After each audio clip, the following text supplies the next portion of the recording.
The first thing I noticed was that nobody was moving. Not the traffic, I mean.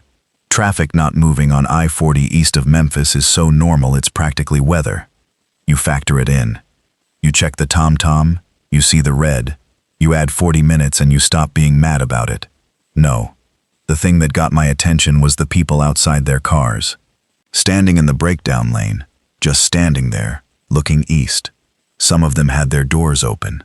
One woman in a white Lexus SUV had her hazards going, but shout of the vehicle, phone pressed to her ear, not talking into it, just holding it up like she was trying to get reception, or maybe show someone a picture. I keyed the mic. Force of habit. Dispatch, this is Unit 7. I've got a mess out here on 40 eastbound, past the Bartlett exit. Looks like more than just the jackknife. What's the situation on the recovery? Static. Then Roger's voice, but wrong. Too tight. Garrett, where are you exactly? Past the mile marker 62 cutoff. Maybe a quarter mile. I can see the semi from here. It's on its side across both lanes. But Roger, there's something going on out here. People are out of their vehicles. Don't stop to rubberneck. Get to the rig, hook it and get it off the road. Highway Patrol wants that lane clear. Yeah, I got that. What I'm saying is the people out here don't look. Dawes swallowed the rest of it. I put down the mic and leaned forward over the wheel. The beast, that's what I call the truck. Not because I'm sentimental about it, just because it's a 30,000-pound 2019 Miller Industries rotator with a 360-degree rotating boom, and it'll drag a fully loaded 18-wheeler out of a ditch without blinking. The beast was sitting in the breakdown lane with its amber lights going, and I was trying to figure out why the woman in the Lexus was backing away from something I couldn't see yet. She dropped her phone. Didn't look at it, didn't pick it up. Just backed away from whatever was on the other side of her car, and then she turned and ran. Not walked fast. Ran. High heels and all. Through the grass and over the guardrail. That's when the sound reached me. It wasn't screaming exactly. It was like, you know that sound a crowd makes when something happens at a football game? The whole stadium reacting at once? It was that, but flatter, less specific, more like a wave of noise than individual voices, rolling back from the direction of the jackknifed semi. I put the beast in park. 20 years of towing, 12 of them on interstates. I'd seen bad accidents, drunk drivers, rollover fatalities, a tanker fire that burned for 6 hours. I'd seen a minivan hit a deer at 90 miles an hour, and what was left of both of them. The job makes you practical about bad things. You develop this detachment, not because you don't care, but because caring too much at the wrong moment gets you or someone else hurt. You learn to look at a scene and read it before you react to it. What I was reading right now wasn't adding up. The cars nearest to the overturned semi had been there long enough that their engines were off. Some had luggage sitting beside them. People had gotten out, opened their trunks, taken their bags. There was a baby stroller on the shoulder that nobody was holding, a dog leash on the asphalt with no dog attached to it. A cluster of people ahead, maybe 30 of them, grouped together near the front of a tour bus, and they were looking in the same direction the running woman had been backing away from. Then a man came out from between two parked cars, and he was wrong. That's the only word for it. Wrong. The way he moved, the angle of him, There was a woman in the group by the tour bus who saw him and yelled something, and the group scattered, and I still couldn't see exactly what he was doing, but I could see what the group was doing, which was screaming and running in 6 different directions. I sat there for another 3 seconds. 3 seconds is a long time when things are going sideways. I've learned that. In a bad recovery, when a chain pops loose or a vehicle shifts, you get maybe 2 seconds to decide. I've gotten good at using those seconds. Most people freeze them. I've trained myself not to. I put the beast in gear and started pushing forward along the breakdown lane.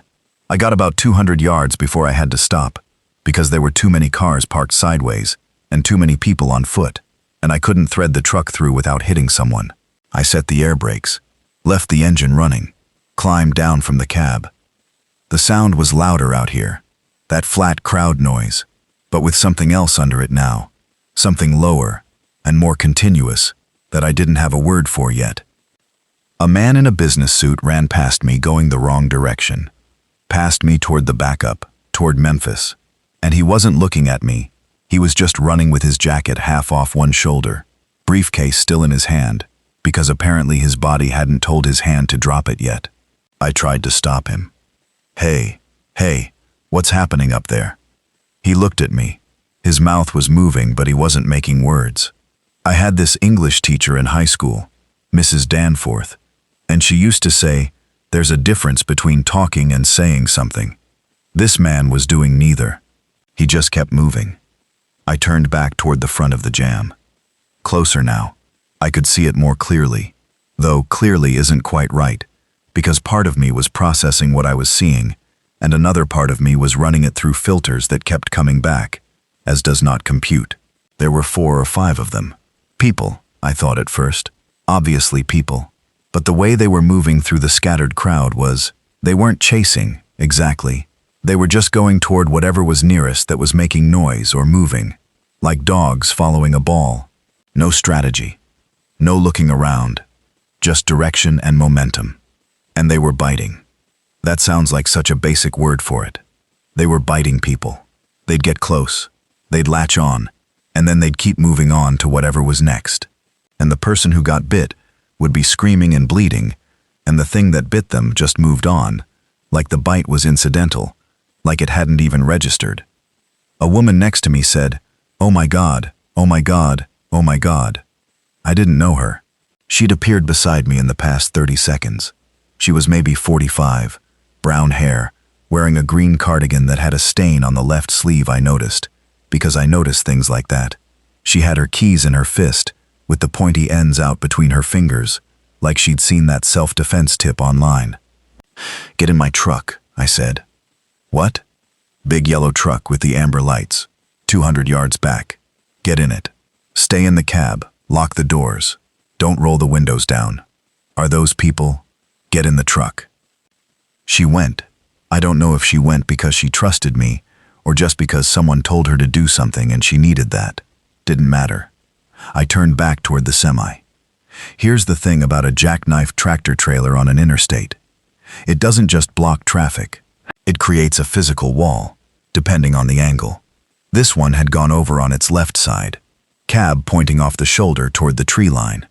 Trailer stretched across both eastbound lanes and half the westbound. Cars had been stopping behind it for, based on the backup I'd passed through, maybe 2 hours. That means there were people who'd been sitting in this jam for 2 hours, who were probably out of their cars, who were... I didn't finish that thought. What I was thinking about instead was the gap between the trailer and the concrete median barrier. The trailer had slid and come to rest maybe 4 feet from the median. 4 feet. The beast is about 8.5 feet wide. That was a problem. But on the westbound side, between the nose of the trailer's cab and the tree line, there was more room. The cab was pointed diagonally off the road, front axle in the ditch, and if I could get in there with the rotator boom and drag the cab sideways, I could open up maybe 12 feet of clearance between the trailer's front end and the median. Enough. I wasn't planning to clear the road for traffic. I was planning to clear it for the beast. Getting back to the truck took longer than getting to the scene. People were moving against me, most of them just walking fast in controlled panic, some of them running. One guy on a motorcycle trying to filter between the stopped cars going the wrong way down the median. I kept moving. The woman in the green cardigan was in the cab. She'd climbed into the passenger seat and locked both doors, and was sitting with her knees together, hands flat on her thighs, staring at the windshield like she was trying to make herself disappear into the seat. I climbed in. "There's more of them coming up the road," she said. "On the other side. People running this way, and some of them are..." I see it. I could see it. In my right side mirror, back toward Memphis, there were people running toward us, and beyond them, not running, just walking, but steadily, 6 figures moving through the stopped traffic the same way the ones at the front were moving. No hurry in it, no strategy, just movement toward noise. "What's your name?" I said. Donna Cahill. "Garrett. I'm going to drive forward. We're going to push through to the front of the jam where that truck flipped over, and I'm going to clear us a path through. There's a gap on the westbound side I can work with. When we start moving, don't get out of this cab for any reason." "Okay," she said it very quietly. "You see that lever there? Red handle on the dash near your left knee. Yes, that's the secondary air brake. If I tell you to pull it hard, you'll know what it means." She nodded. I pulled the beast forward. Moving a 50-foot wrecker through stopped traffic on a 4-lane interstate sounds impossible. It wasn't. Not quite. The breakdown lane was wide enough for the most part, and where cars had drifted into it, I just pushed them aside. That's not an exaggeration. I pushed a Honda Accord out of my way with the front bumper, just eased it aside at 2 miles per hour, and it scraped along the median barrier and stopped, and I kept going. Donna was watching the side mirror. "There are people on the ground back there," she said. I knew. "Don't watch," I said. "There are people on the—" "I know. Don't watch the mirror." She turned her face forward. We passed a pickup truck that had rear-ended a minivan at some point. Both of them shoved together, doors open on the minivan. Child seat in the back of the minivan, empty. I didn't look at it for more than half a second. I kept moving. 2 things happened at once when we got within 100 yards of the semi.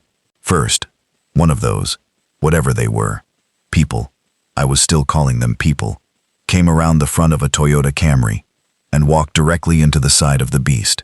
Walked into the truck the way you'd walk into a wall you didn't see. The impact barely registered through the frame. I felt it like I'd driven over a curb. That sounds bad. It was bad. I made a decision in the time it took to feel it. I did not stop. The second thing was that a man came out from behind a Chevy Silverado with his hands up and ran to the passenger side of the cab and started pounding on the glass. Donna flinched back from the window. I looked at him. He was a big guy, 50-something, wearing a blue Peterbilt cap and a Carhartt jacket. Truck driver. He was yelling something I could hear through the glass as muffled syllables. "Is he—" Donna started. He's okay," I said. I could tell by the way he was moving, by the coherence of his expression. Fear on a person's face looks different from whatever those others had, or didn't have. He was scared, normally scared. "Roll your window down 3 inches. She did. "Get in the back," I yelled toward him. He didn't understand. "Behind the cab, the service body. There's a step on the left side. Grab the rail and get up on the step. I'll stop in 60 seconds. He looked back over his shoulder at something I couldn't see, and then he ran. I watched him in the mirror. He found the step, grabbed the handrail along the service body, and he was on there, hanging on the outside of the truck at about 5 feet off the ground. I gave it 30 seconds, and then I pulled onto the shoulder and stopped. I left Donna in the cab and went to the side door and let him in the back. He was breathing like a man who'd run a sprint, which for a guy his size in his 50s means full red face, hands on knees. He had a cut above his eyebrow and he was looking at it. "Don't touch your face," I said. "That cut, did something bite you?" "No." He straightened up. "Hit my head on my mirror when I jumped out of the rig. My name's Patrick. Patrick Holloway. I had a flat on the trailer. I was waiting on a tire service truck. That was..." He looked back toward where he'd come from. 2 hours ago. 2 hours ago, it was just a flat tire. "There's a seat in the back. Get in it. Don't open any doors." I got back behind the wheel. The overturned semi was 50 yards ahead. The jackknifed truck was a Freightliner Cascadia, pulling a Schneider orange trailer, and it had gone over hard enough that the cab's roof was caved on one side. The driver wasn't in it. That was the first thing I checked, because you always check. The door on the upside was open, and there were smears on the frame I looked away from. Nobody was standing near the truck. The people who'd been in this immediate area had either run or... I didn't look at the ground too long. I positioned the beast about 30 feet from the front of the overturned cab, on the diagonal, and I put the outriggers down to stabilize us. The outriggers are hydraulic legs that drop down from the frame and level the truck for heavy lifts. I've put them down maybe 600 times. My hands did it while my eyes were watching the tree line to the left, where the tree shadows were moving. Wind, I told myself. Just wind in the trees. The trees were not moving. I got the boom rotated around to the left, deployed the underlift, got the chains on the front axle of the overturned cab. The whole process takes maybe 12 minutes if you know what you're doing. I know what I'm doing. But two things slowed me down. First, Donna had rolled her window down and was watching me, which meant I had to keep track of her in case she decided to get out. Second, Patrick had opened the back door of the service body and was standing on the step, and he said in a very controlled voice, "Garrett, there are 4 of them coming out of the trees." I had the chain on the forward hook. I looked up. 4 figures at the tree line, moving toward the road. They weren't running. They never seemed to run. I was starting to notice that. They moved like people do when they're sleepwalking, or like that thing your body does on autopilot when you're walking somewhere familiar and your mind's completely elsewhere. Purposeful but not urgent. Except now they'd seen the truck, or heard it more likely, with the diesel running, and they were coming in a straight line for the sound. "Get inside," I said to Patrick. "Are you?" "I need 2 more minutes." "Get inside and close the door." He went. I went back to the chains. One thing about working a recovery by yourself at 2 in the morning on an empty highway, you get used to working fast without anyone watching. The self-conscious part of you that needs someone to notice how hard you're working, that part shuts off. You just work. I worked. The rotator boom pulled the Freightliner's cab 3 feet. The chains shifted on the axle and I reset them, pulled it another 4 feet. The trailer groaned and the cab's roof crumpled a little more against the asphalt and I pulled it another 3 feet. And now there was about 11 feet of clearance between the trailer's front end and the concrete median barrier. 11 feet. The beast needed 8.5. I pulled the outriggers back up and got in the cab. The 4 figures from the tree line were 30 feet away. They were close enough that I could hear the sound they made. That low, continuous thing I'd noticed earlier. Not moaning exactly. More like the sound a person makes when they've been holding their breath underwater too long and they come up and exhale continuously. That long, sustained output of breath. All 4 of them doing it at slightly different pitches. I put the beast in drive and went through the gap. The front driver's side mirror hit the trailer's corner and folded in. I had about 6 inches of clearance on each side, and the whole truck shuddered when we scraped the median barrier for about 10 feet, and I could feel the rear tires wanting to slip on what was on the ground there that I was not thinking about, and then we were through. Westbound I-40. Empty. That was the strange part. East of the jam was chaos and noise and everything I'd just driven through. But westbound I-40, heading toward the city, heading the wrong way, was completely clear. No cars. The afternoon light was hitting the pavement in a way that made it look clean, like a road in a car commercial, like nobody'd ever driven it. I drove. Donna Cahill put her face in her hands and started crying.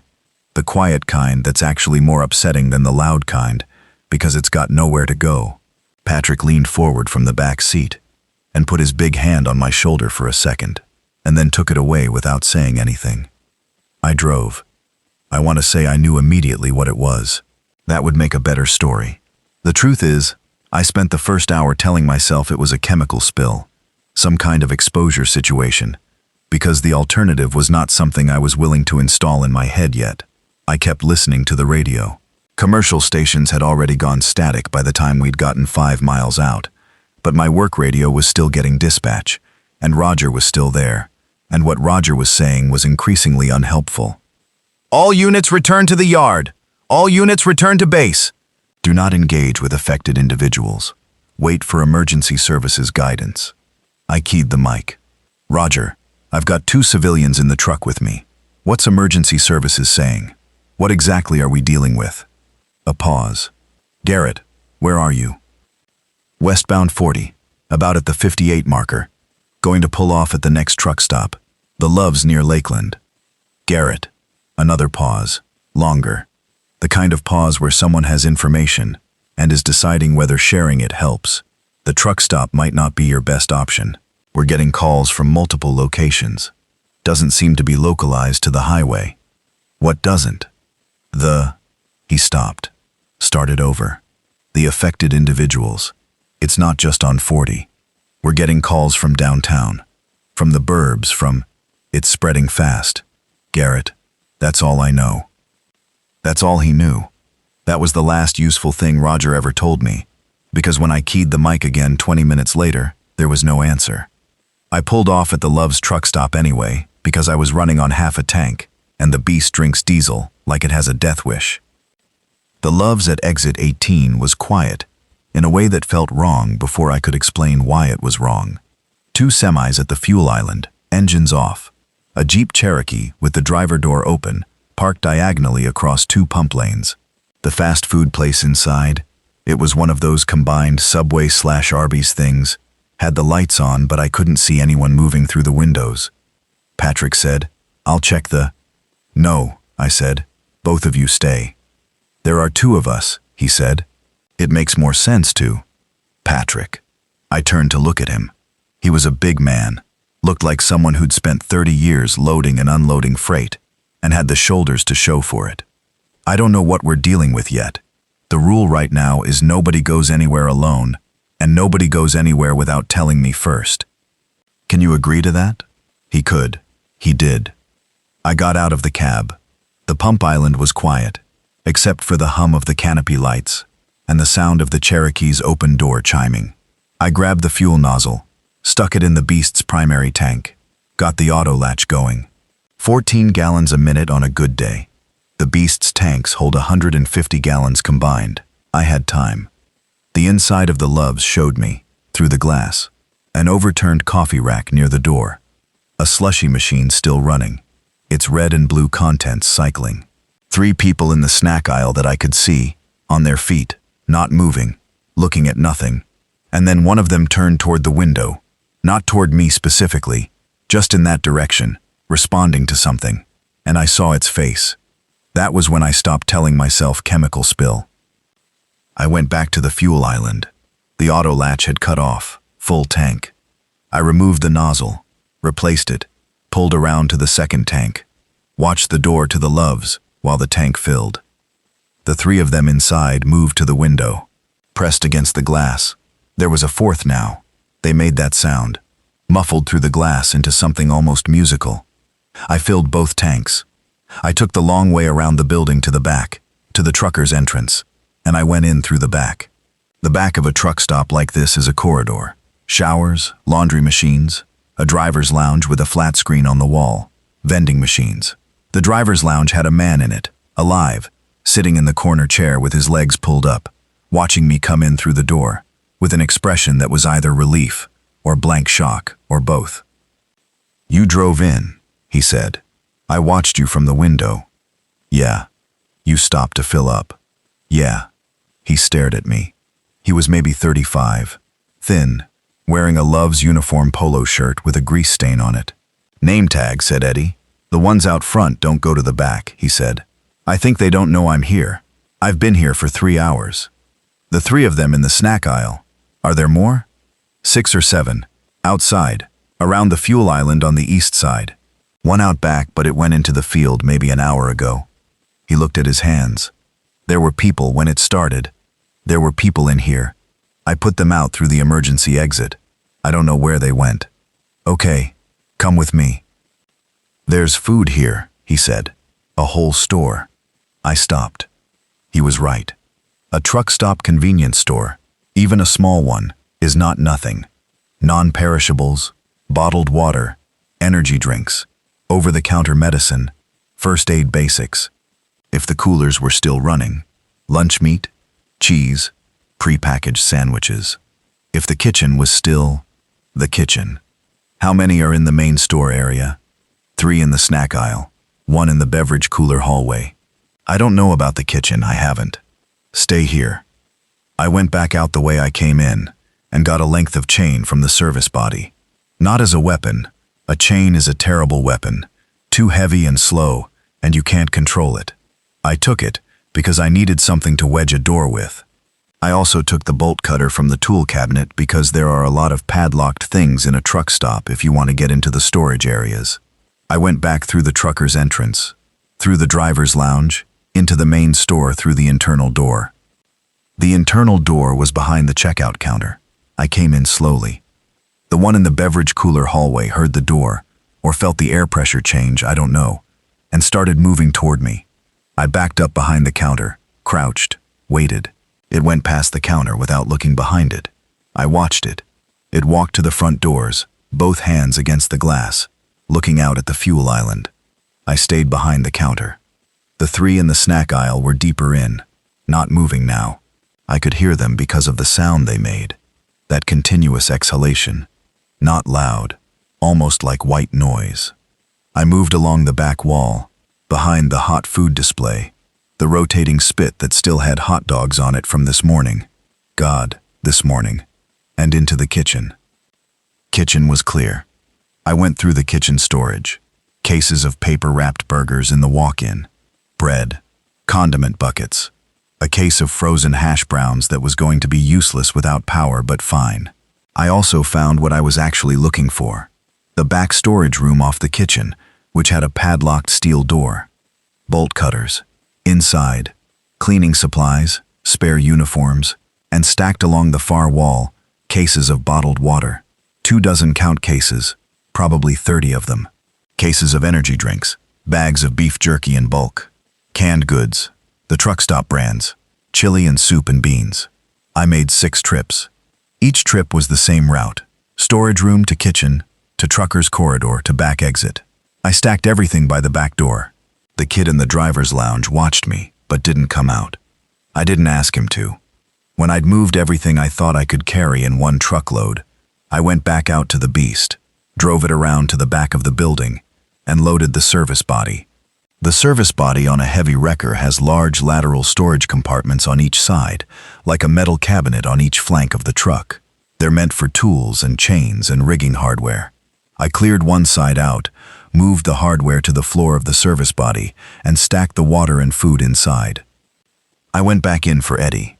He was already at the back door with a duffel bag and a first aid kit. "There's more," he said. "In the office. The store manager had a gun in there.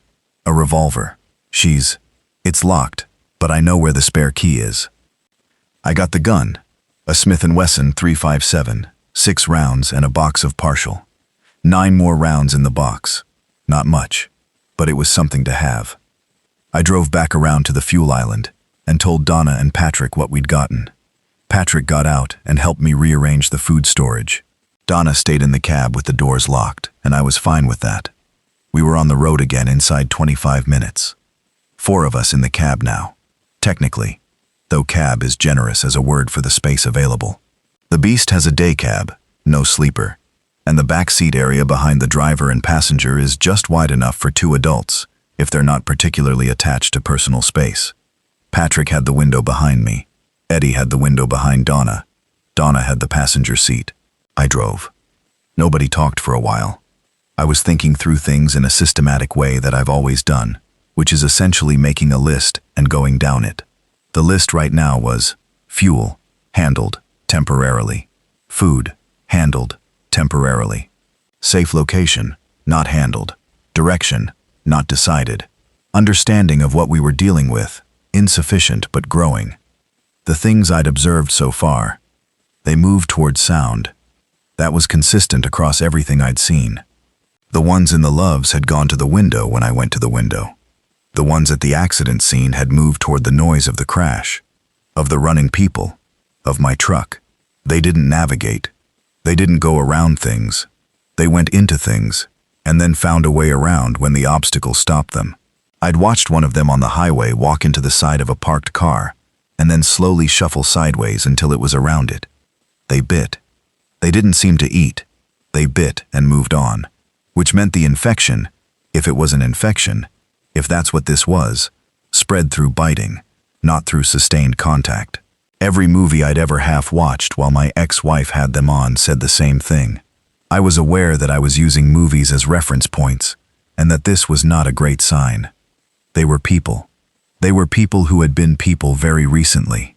The clothes, the faces, that were recognizable faces even with everything wrong with them. I didn't let myself think about that too long.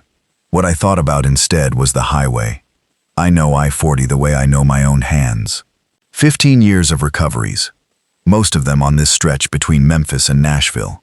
I know which exits have fuel, which ones have nothing, where the way stations are, where the accident-prone curves are, where the flooding happens in spring, I know it in daylight, and at night, and in rain, and in fog.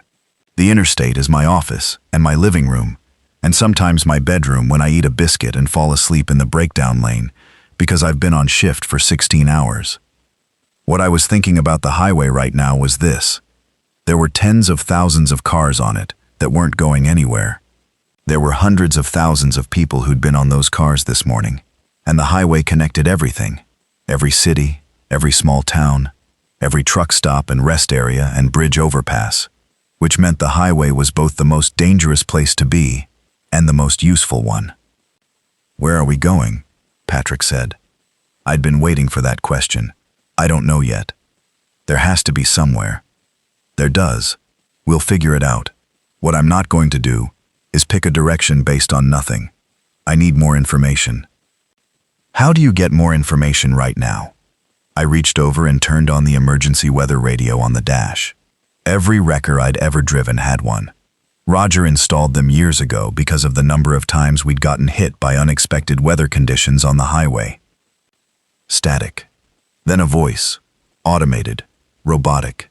The same cadence as a tornado warning. "This is an emergency broadcast from the Tennessee Emergency Management Agency. All residents are advised to shelter in place and await further guidance from authorities. Do not travel unless absolutely necessary. If you encounter aggressive individuals, maintain distance and contact emergency services." Emergency services. A pause. Static. The voice repeated from the top. "Shelter in place," Eddie said. "In what?" Donna said. It was the most pointed thing she'd said since she got in the truck. She wasn't wrong. The emergency broadcast was written for people in houses, in buildings, in somewhere. Shelter in place assumes you have a place. "The broadcast is automated," I said. "It's a trigger response. Someone pushed a button somewhere and that played. It doesn't mean anybody is actively managing this. So nobody's coming," Eddie said. I didn't say that, but I was thinking it. We drove for an hour and a half before I found something useful. I wasn't planning to get off the highway. The westbound lanes were still mostly clear, and staying on the highway meant staying on ground I knew.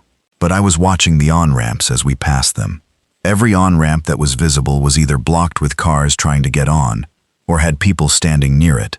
The wrong kind of people, moving the wrong way, and I wasn't stopping for any of those. What caught my eye was the overpass at exit 42. There was a vehicle on the overpass, not on the road below, on the bridge itself, parked sideways, lights off, and through the driver's window, I could see the reflection of something bright inside, like a phone screen. I stopped under the overpass. I rolled my window down an inch and called up, "Hey, on the bridge, you need help?" A pause. Then a young man's voice, cracked from not being used in a while. "You real? You're okay?" "I'm okay." Another pause. "Can I come down?" "There's a way down on the east side, a maintenance ladder." "Come down. Slow." He came down. He was 19 at most, probably younger, wearing a hoodie and track pants, and one of his sneakers had the lace untied. He had a backpack on, and he was holding his phone with both hands in front of his chest like an offering. His name was Tommy Brixton, and he'd been on that overpass for 9 hours. "I was hitchhiking," he said. "Which I know, my mom." He stopped. "I was trying to get to Nashville. Guy dropped me at the exit, said this was as far as he was going, and then he made a gesture with his phone toward the highway below us. You been up on that bridge all day?" I could see what was happening from up there. "I didn't." He looked at the truck, looked at the four of us. "Are you guys going somewhere specific?" "Working on it," I said. We found somewhere specific about 40 minutes later, and it wasn't what I'd been looking for, but it was what we had. The Pilot Travel Center at exit 35 was a full-service truck stop, not a small Love's. A Pilot, which means it's got a full restaurant, a sizable convenience store, a tire service bay, 8 diesel fuel lanes, and attached to the east side, a Wendy's. It also had, from what I could see from the highway approach, a 6-foot chain-link fence on 3 sides of its property, from a construction project that had apparently been half-finished before whatever construction they were doing got abandoned. More importantly, no visible movement in the parking lot. No figures walking the wrong way. The lights were on inside. Generator, probably. And in the restaurant windows, faint but clear, someone had taped a piece of paper with letters on it. I couldn't read it from the road. I pulled off. The paper said, "Survivors inside, 14 people. Please help." I sat there looking at the sign for a while. 14 people. If they'd been in there since this morning, they had supplies. A pilot's kitchen, the store. But not indefinitely. A pilot restaurant might have a day or two of food on hand, maybe 3, if people rationed carefully, and the coolers held temperature. "Those are people," Tommy said. He'd wedged himself in the back between Patrick and Eddie, and now he was practically climbing over Eddie to look at the sign. "I see that. We have to." "Tommy," I said his name the way I used to say my daughter's name when she was 12 and telling me what we had to do. Carefully, not unkindly. "We're going to think for 30 seconds first, okay?" 30 seconds. The chain link fence wasn't a bad thing. It wasn't a wall. Chain link stops nothing that's determined enough. But it was a perimeter, and it meant that whatever was inside the fence was defined. The parking lot itself was about 2 acres.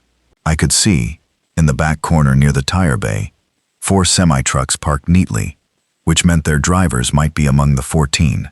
I could see a pilot fuel truck, the kind they use to refill their own underground tanks, which was extremely interesting to me. I pulled the beast up to the fence gate, which was padlocked from the inside. I honked twice. 12 seconds later, a man came out of the pilot's front door and ran to the gate. He was in his 40s, heavy-set, wearing a pilot manager's uniform shirt and carrying a walkie-talkie. "Oh, thank God," he said through the fence. "Oh, thank God. We've been here since."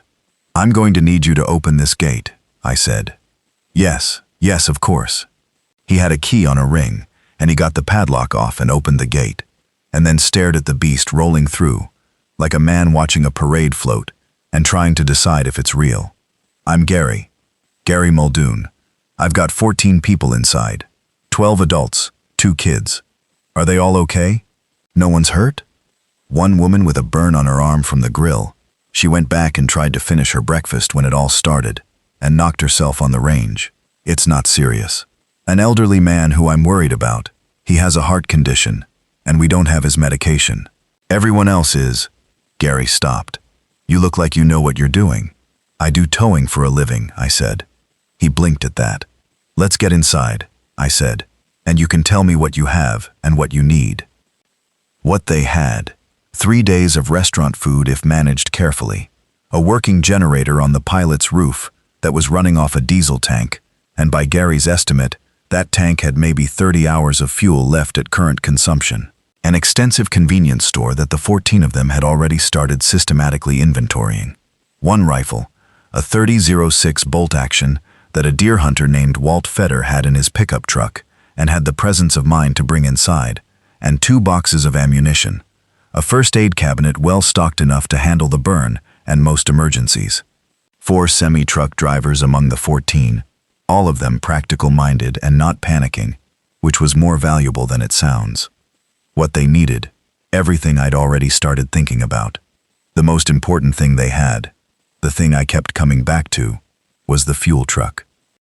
It was a pilot company vehicle, a tanker truck with the pilot logo on the side, and based on the gauge I checked, I climbed up the side and opened the top hatch and used a flashlight.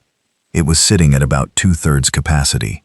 Full would be 10,000 gallons of diesel. 2/3 was somewhere around 6,000, 6.5. 6,000 gallons of diesel is not forever, but it is a long time.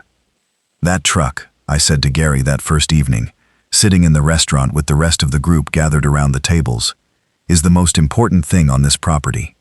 We're going to want to make sure nobody drives it anywhere." "Nobody has the keys," Gary said. "The driver." He paused, and something moved across his face that I recognized. The driver was outside when it happened. He tried to help someone. "Okay, I can work with that. I don't need the keys." "What are you planning?" Walt Feder asked. He was 70-something, wiry, with a white stubble beard, and the kind of eyes that meant he'd been watching everyone since we walked in, and had already formed opinions. He wasn't unfriendly. He was evaluating. Right now, nothing, I said. Tonight, we're here. Tomorrow, I want to go through everything we have in more detail. I need to know exactly how much fuel is in that truck, what food we have, and how long it lasts at what rations, what tools are in the service bay. Then I want to figure out what we need that we don't have, and where we can get it. You're going out there, a woman said. This was Bree Callahan, and I noticed her the way you notice a specific kind of person. She was calm in a clinical way, not checked out, just operating at a different frequency than panic. She was a nurse, she'd told us during introductions. 33. Had been stopping for gas on her way back from a shift when everything closed down. Yes, I said. In that truck. Yes. She looked at me for a moment, then she said, I want to go with you. I started to say no. She anticipated it. I can do things out there you can't, she said. If someone's hurt, if one of you gets hurt, I'm not asking to be protective or useful in a movie character way. I'm telling you that having someone with medical training outside the wire is practical. You're a practical person, I can tell. I thought about it. We'll see, I said, which in my family growing up always meant yes, but let me pretend I'm still deciding. That first night at the pilot, I slept in the Beast. Not because there wasn't room inside. Gary had the showers working off the generator and had offered one to everyone, and there were benches in the restaurant wide enough to sleep on. I slept in the truck because I can't sleep inside unfamiliar buildings. Too many walls. I've been like this since my marriage ended. I think I got so used to falling asleep in the cab on long shifts that any room with 4 walls around me feels like a trap. The cab was warm enough, and I had a blanket I keep in the back seat for when the heat goes out in winter.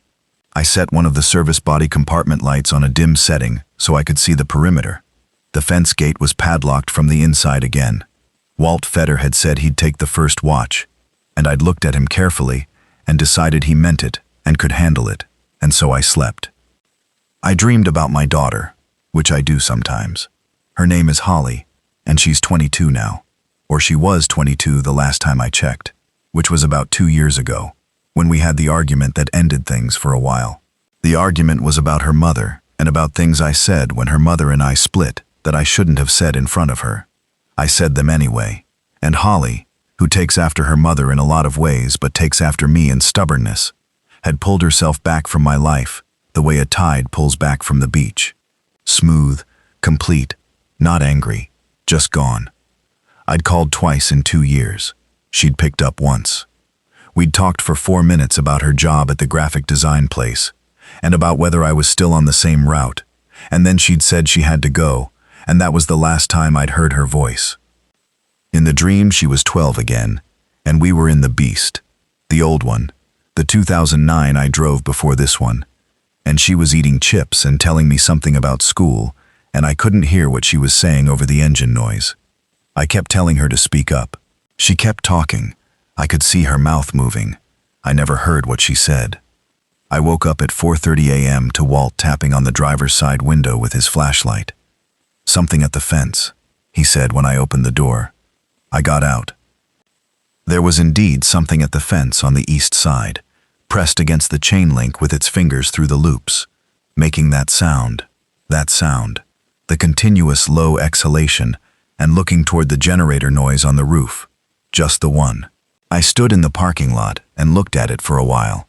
It had been a woman, based on the clothes, blue jeans and what had been a nice blouse, now torn along the left shoulder. Her hair was still up in a bun, and the bun was still more or less together.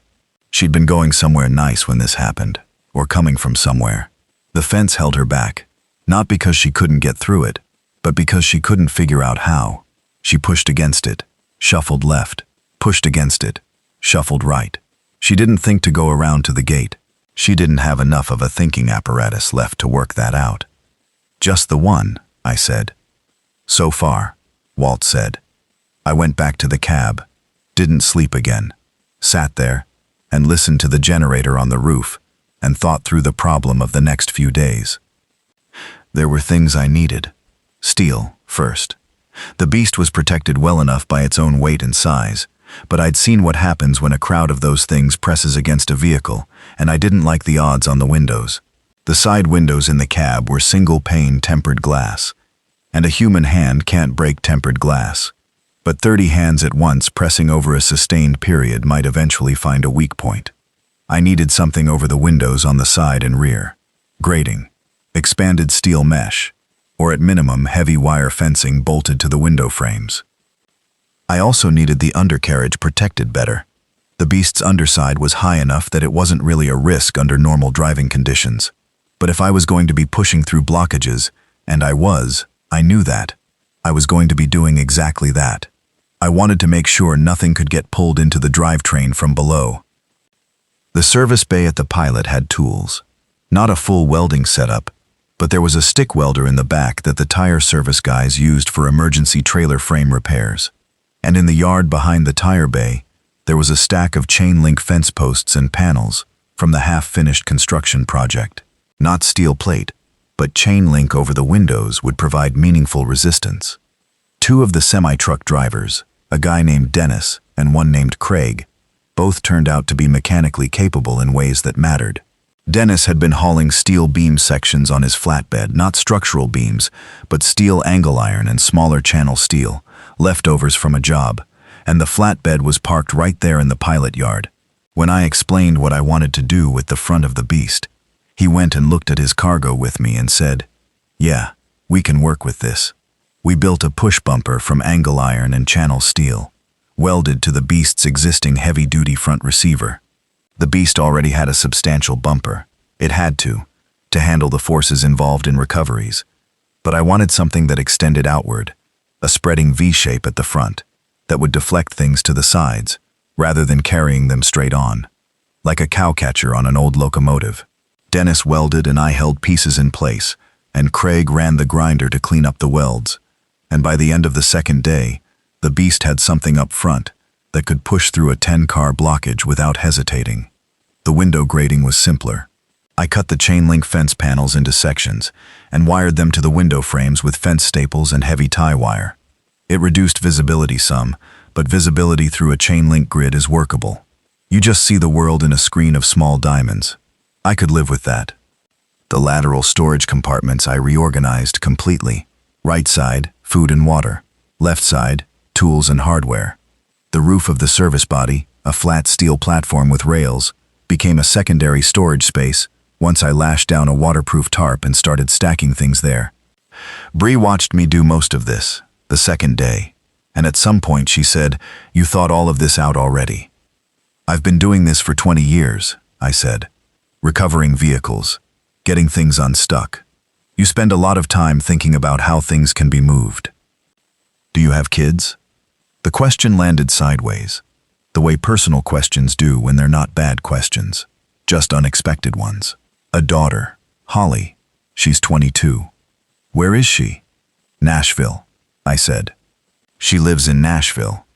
Neither of us said anything about that for a while. Nashville was 70 miles east on I-40. 70 miles on a clear road is 45 minutes. On a road that looked like I-40 currently looked, I had no idea what it was. More than a day, probably. "When we go to Nashville," Bree said, "I'll help."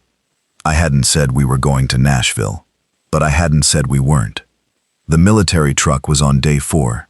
I need to talk about the military truck. I'd been doing short runs, 2 to 3 miles out from the Pilot, specific targets. There was a hardware store 3 miles north at a commercial strip, which gave us fasteners, rope, another generator, smaller portable, extension cords, and 4 gallons of motor oil I was pleased to find. There was a Sam's Club another 2 miles from that, which I hit once for food and once for cases of bottled water, loading the beast until the rear axle was working hard.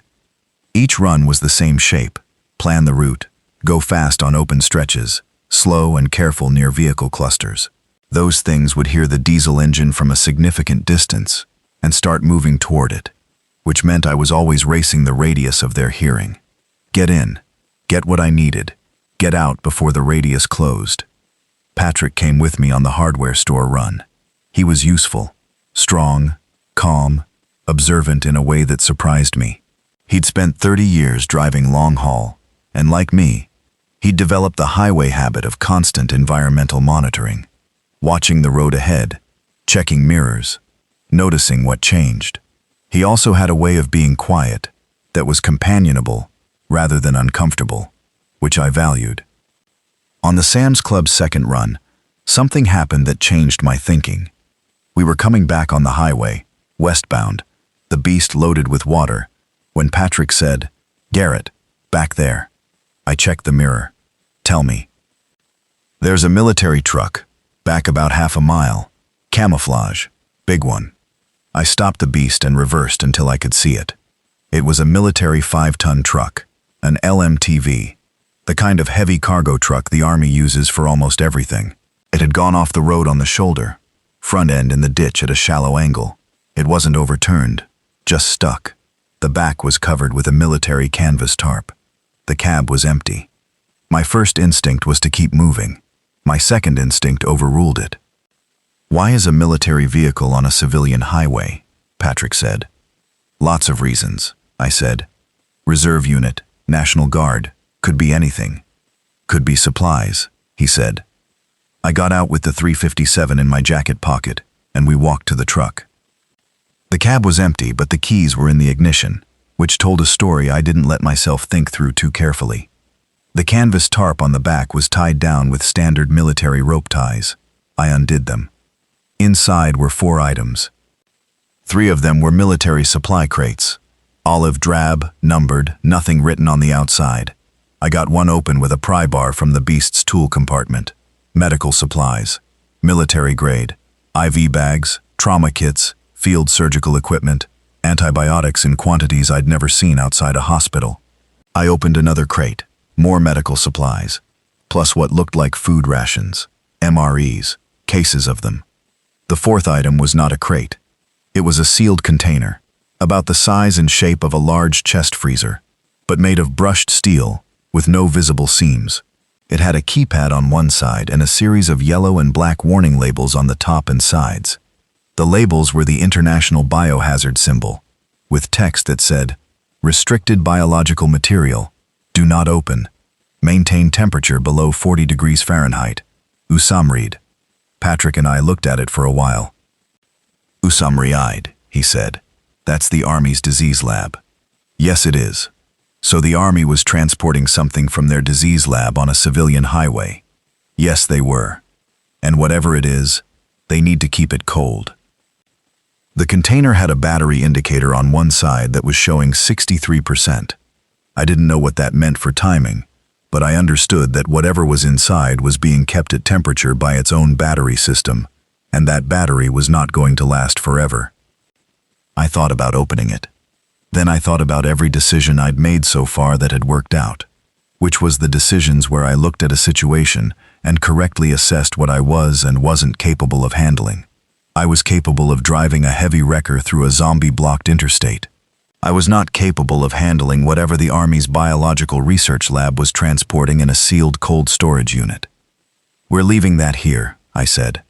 "You don't think we should? We're leaving it here." I took the medical supplies and the MREs. I left the sealed container. I got the military truck's front end out of the ditch. It took 20 minutes with the winch and some ingenuity with the tow bar, and I drove it back to the pilot on a chain, flatbed style, so we could have the truck itself and its remaining fuel. We didn't talk about the container on the way back. I had a feeling about it that I couldn't put into a sentence, which is unusual for me, because I'm typically pretty verbal even in my own head.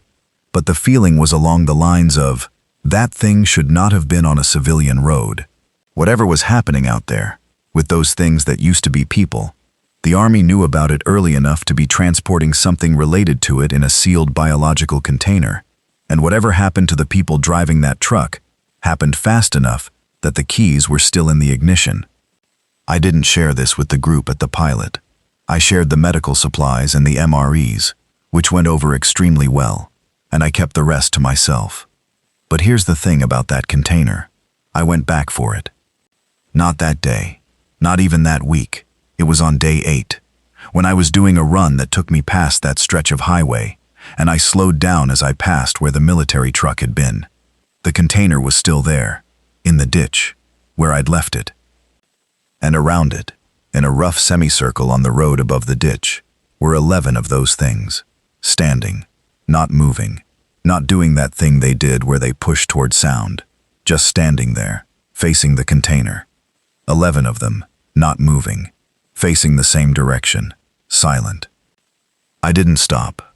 I didn't look at it for more than 5 seconds. I drove at normal speed and didn't brake and didn't look in the mirror. And when I got back to the pilot, I sat in the cab for 20 minutes before I went inside. I didn't tell anyone. Not at first. The thing was, I didn't have a framework for it. What I'd observed was specific, and I was not imagining it.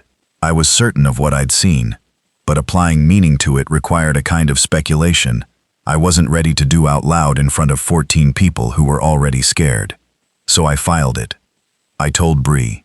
That night, when most of the group was asleep, and she was sitting in the restaurant doing inventory on the medical supplies by flashlight. She listened, didn't interrupt. When I was done, she was quiet for a moment. Standing, she said, facing the container, not moving. Not responding to you driving past? Not at all. She put down her clipboard. From a medical standpoint, what I know about neurological infection, and I'm going to be honest, I'm a floor nurse, I'm not an epidemiologist. Is that what we're seeing out there, is brain-mediated? The movement, the biting reflex, the attraction to sound, those are brainstem functions. Old parts of the brain, the parts that are basically wired in. Okay, but standing together and facing a direction, not moving, doing it together, that's more organized. That's not brainstem, that's... She stopped. That's something else, I said. I don't know what it is. Neither do I said. But I think the container matters. Whatever is in that container matters in a way I don't understand. And I think we should not go near it again. She agreed. We did anyway, eventually. But not for a while. By the end of the first week, the pilot travel center looked different. Not drastically. I'm not a construction crew, and neither were the people with me, but different in the ways that mattered. The chain-link fence had been reinforced with panels from 3 other sections of fence I'd hauled back on the beast's roof. Not electrified, not barbed, just doubled. 2 layers of chain-link with 6 inches of space between them, which was enough to make it difficult to get hands through both layers at once. The generator diesel situation was the thing I'd been losing sleep over. The roof generator had about 12 hours left when I ran the numbers, and everything ran off it. Lights, the walk-in cooler, the HVAC system we needed for temperature control, the battery chargers for the flashlights and radios. When it ran dry, we lost everything at once. The fuel truck in the yard was the answer, theoretically. Practically, it presented a problem. The fuel truck had diesel, but getting that diesel into the generator's tank required a pump and hose of the right diameter. The fuel truck's pump was designed to move fuel into underground storage tanks, not into a small generator tank on a roof. Dennis figured it out. He spent a morning in the tire bay working with what we had, and what he came up with was a gravity feed system. We parked the fuel truck at the highest point in the parking lot. There was a slight grade toward the building, maybe 4 feet of elevation change, and ran a hose with a manual valve from the truck's tank to a 55-gallon drum I'd recovered from the hardware store, and we used that drum as an intermediate buffer, pumping from drum to generator by hand siphon. It was slow and annoying, and took someone 30 minutes twice a day. We added it to the rotation. The rotation was the thing Gary Muldoon turned out to be very good at. Gary had the kind of organizational mind that works well in operations management. He'd been a pilot district manager before being promoted to corporate and then demoted back to a single high-volume location for reasons he didn't explain and I didn't ask about. He made a schedule. Cooking, cleaning, watch, fuel management, radio monitoring. He assigned everyone to slots based on capability and availability and posted it on the wall of the restaurant. Watching him do this was interesting. The group had been there for 4 days before we arrived, and in 4 days they'd done okay. They'd stayed safe. They'd eaten from the restaurant kitchen. They'd managed, but they'd done it without structure, which meant everyone was improvising, and sometimes 2 people improvised the same thing twice, and other times nobody improvised a thing that needed improvising. Structure helped. Nate Colburn did not like the structure. I should have noticed this more clearly when it happened. I noticed it in a vague way that I categorized as personality differences, and moved on, because I had more pressing things on my mind. But Nate Colburn was there from the beginning, one of Gary's 14, and from the beginning, there was something about him that I couldn't quite pin down. He was helpful. That was part of it. Very helpful. Consistently. In a way that was hard to criticize specifically, but that produced a faint feeling in my gut of something being performed rather than genuine. He volunteered for things before Gary asked. He checked in with people. How are you doing? Can I get you anything? He smiled at the right times.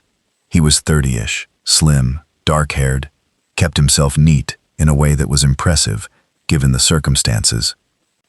He'd told the group he was a sales rep for a pharmaceutical company, which was why he happened to have a company car full of samples and materials when the outbreak hit. On the third day, I checked his car. A silver Audi A6 parked in the pilot lot, locked. I didn't break into it. I just walked around it and noted the tinted windows and the small antenna on the rear windshield that wasn't a standard factory antenna. I noted it and moved on, and kept it in the back of my mind. Roger Danforth was the pilot group's elderly man with the heart condition. He was 74 and had been on his way from Memphis to see his son in Knoxville when the highway closed down. He kept his nitroglycerine prescription in his shirt pocket, and he touched it periodically, not taking a pill, just checking it was there, a habit. He wasn't in good shape. Not critically. Bree monitored him, checked his blood pressure twice a day with a cuff she'd found in the first aid closet, but he was in the kind of cardiac fragility that reacted badly to stress. And we were, definitionally, a high-stress situation. Roger and I talked most evenings. He'd find me in the parking lot when I was doing the end-of-day check on the beast, checking fluids, checking the welds on the new bumper, checking tires. And he'd pull up a plastic chair from the restaurant and sit near enough to talk, but far enough not to be in the way. He'd been an engineer. Civil engineering, bridges specifically.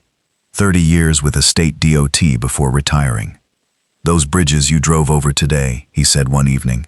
About day 6. On 40. The ones near the river crossings. What about them? If this goes on long enough, they'll start to matter. Bridges need maintenance, active maintenance, inspection, repair cycles, joint replacement. Stop the maintenance for a year, 2 years, and you'll start to see issues. Some of those bridges on 40 are already marginal. I looked at him. You're thinking about years from now.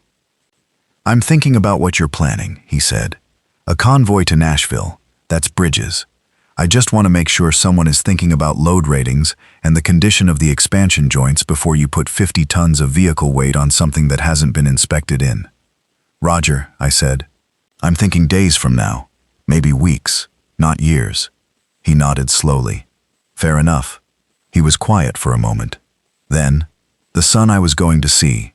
He has 3 kids. 8, 11, 14. He lives in a neighborhood outside Knoxville. He touched the prescription bottle in his pocket. Do you think Knoxville? I think we need more information, I said.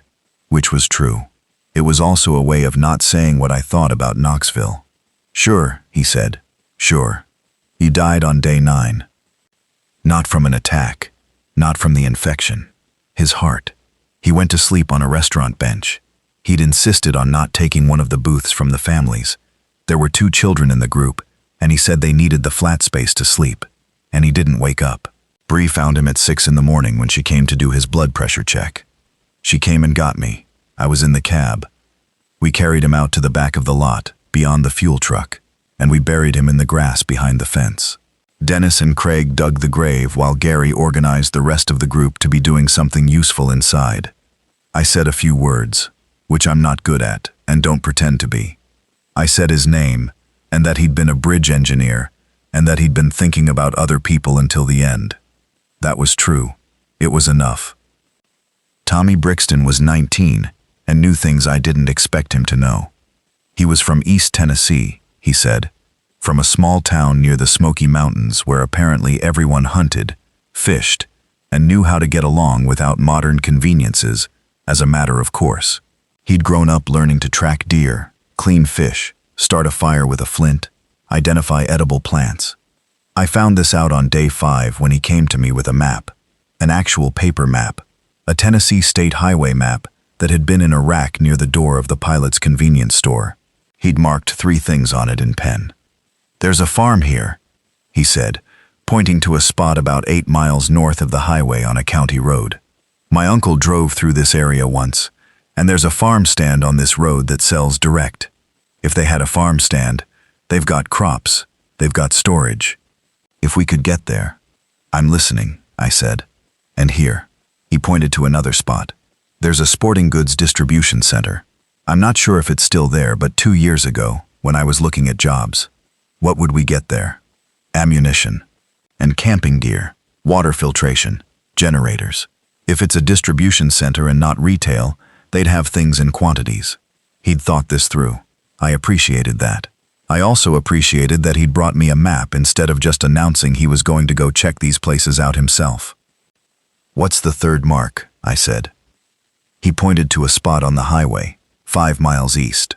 When I was up on the overpass, I could see down that stretch pretty well.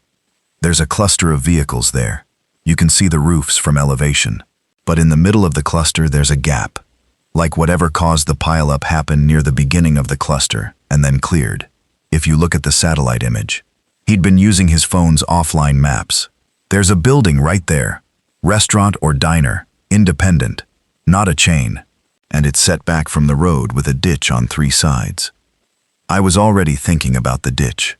A building with a ditch on 3 sides was essentially a building with a moat on 3 sides. And those things, whatever they were, didn't seem to navigate obstacles. They walked until something stopped them. "Good work," I said. He looked surprised that I said it simply, without qualifying it. I meant it simply. He'd done good work. He was 19, and he'd been on a highway overpass for 9 hours, and instead of shutting down, he'd been observing and thinking. The farm run came first, day 7, me and Tommy and the beast. The county road off the highway was narrow and partly overgrown with grass in the center median strip, which was a good sign. It meant not much traffic recently, which meant low footprint. The farm was 4 miles down the road, and it was in better shape than I expected. The farmer had apparently tried to maintain his normal operations for the first few days, before concluding that was not sustainable. The farmhouse was locked from the inside. I could see light through the windows. I parked the beast at the end of the farm lane, and Tommy and I walked up. A woman's voice through the door. "Who's there?" "My name's Garrett Briggs. I drive a tow truck. There are 14 people at the Pilot Travel Center on the highway. We're trying to get more food together. We're not here to take anything. I want to trade." A pause. "Trade what?" I looked at Tommy. He looked at me. "Medical supplies," I said. "We have military-grade trauma kits, antibiotics." A very long pause. The door opened 6 inches on a chain. A woman in her 60s, short white hair, eyes that had been through something, and come out the other side of it. "Nancy Holt," she said. "My husband Howard is inside. He's got a shotgun." "That's reasonable," I said. She looked at me, looked at Tommy, looked at the beast at the end of the lane. "What kind of tow truck?" "Heavy rotator, Miller Industries, about 30 tons. Something changed slightly in her expression. Not softening exactly, more like reassessment. "You've been out there on the highway?" "Yes." "Can you get to places, move cars, clear roads?" "That's what I do." She closed the door. The chain rattled. The door opened all the way. Nancy and Howard Holt had 40 years of farm operation behind them, and the stores to show for it.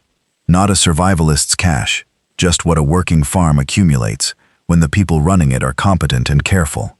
Root cellar with canned goods, 4 years deep. Dried beans and grains in sealed metal containers, enough to last a family a couple of years. 2 chest freezers running off a solar array Howard had put in 3 years ago that he was very proud of, containing 2 butchered hogs and half a side of beef. Howard was 68, weathered, walked with a cane from a hip he'd never gotten properly fixed. He sat at the kitchen table with the shotgun across his knees, not threatening, just present. He looked at me the way Walt Fetter had looked at me, the evaluating eyes. 2 of the neighbors came by day 1, Howard said. asking to stay. We let one family in. The other one. He stopped. The other one wasn't asking. You okay? I said. We're okay. They're not. I didn't need more than that. We traded 2 trauma kits and a course of antibiotics for 60 pounds of canned goods, 30 pounds of dried beans, and, the thing I actually wanted most, 20 gallons of diesel in sealed 5-gallon jerry cans that Howard had been storing for his farm equipment. I asked if they'd come to the pilot. Howard and Nancy looked at each other in that way that married couples do when they're having an entire conversation with their eyes. Then Nancy said, "We'll think about it." "We're going to move eventually," I said, "east, toward Nashville. When that happens, I'll come tell you first." Howard said, "You know where we are." Day 8 was the Sporting Goods Distribution Center, Tommy's second mark on the map.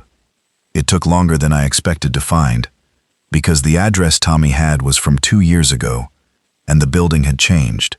There'd been an expansion, a new loading dock on the south side, and the access road had been rerouted, but we found it. A big corrugated steel building behind a commercial park, with a parking lot empty except for 3 vehicles. A loading dock on one side, padlocked. The padlock took 30 seconds with the bolt cutters.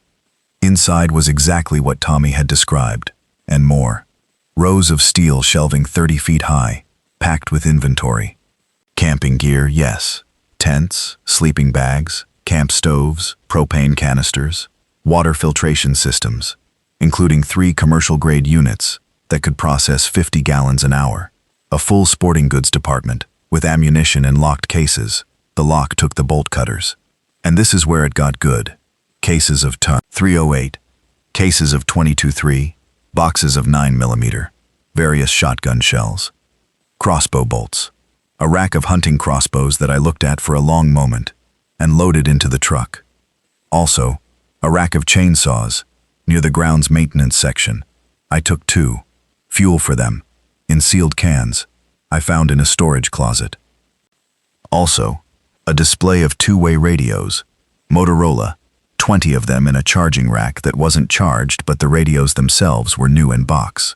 I took all 20. Also, a section of climbing gear, rope, harnesses, carabiners. This was useful in ways I was already starting to plan. Also, and this one I stood looking at for a while, a large Yeti cooler, commercial grade, in the back near the fishing department. 65-quart capacity, with an ice-rated insulation spec that kept temperature for 5 to 8 days without power. I put it in the truck. The thing about the Yeti cooler was that it was the right size for the military bio container. I wasn't going to do anything with that information yet. I was just noting it. Bree came with me on that run. On the way back, she said, "You've been thinking about something." "A lot of things," I said. "Something specific. Since yesterday." I told her about the container and the 11 figures standing around it. She'd already known about the container. I'd told her on day 1. But I hadn't gone back to check it since telling her. I told her what I'd seen. She thought about it longer this time. Then, "They're not attracted to the sound of it.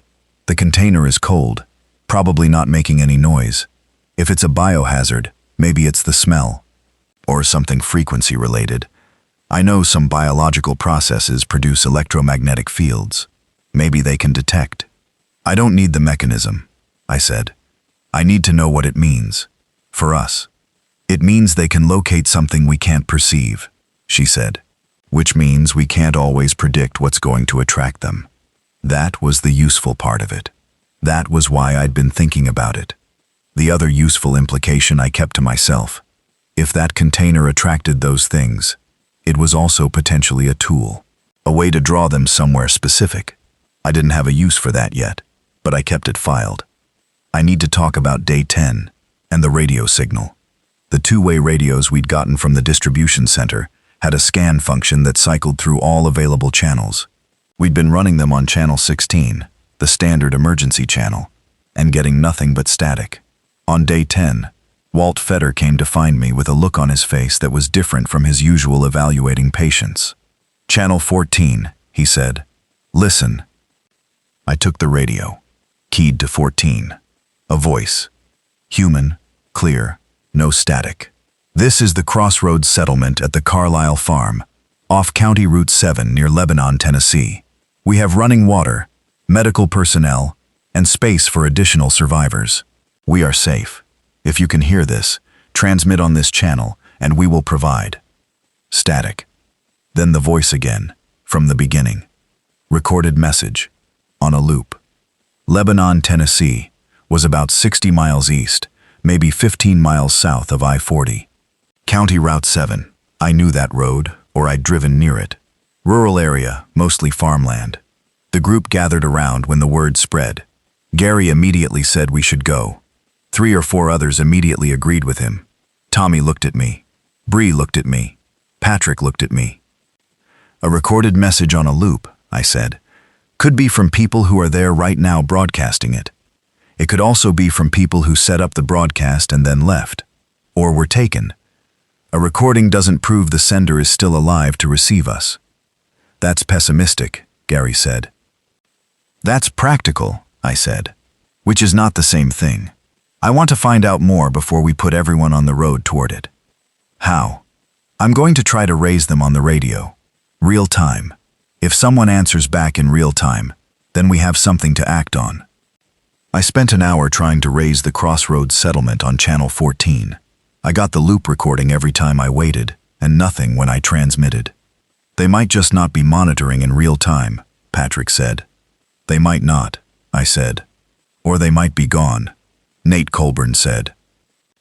It was the first time Nate had said something I agreed with.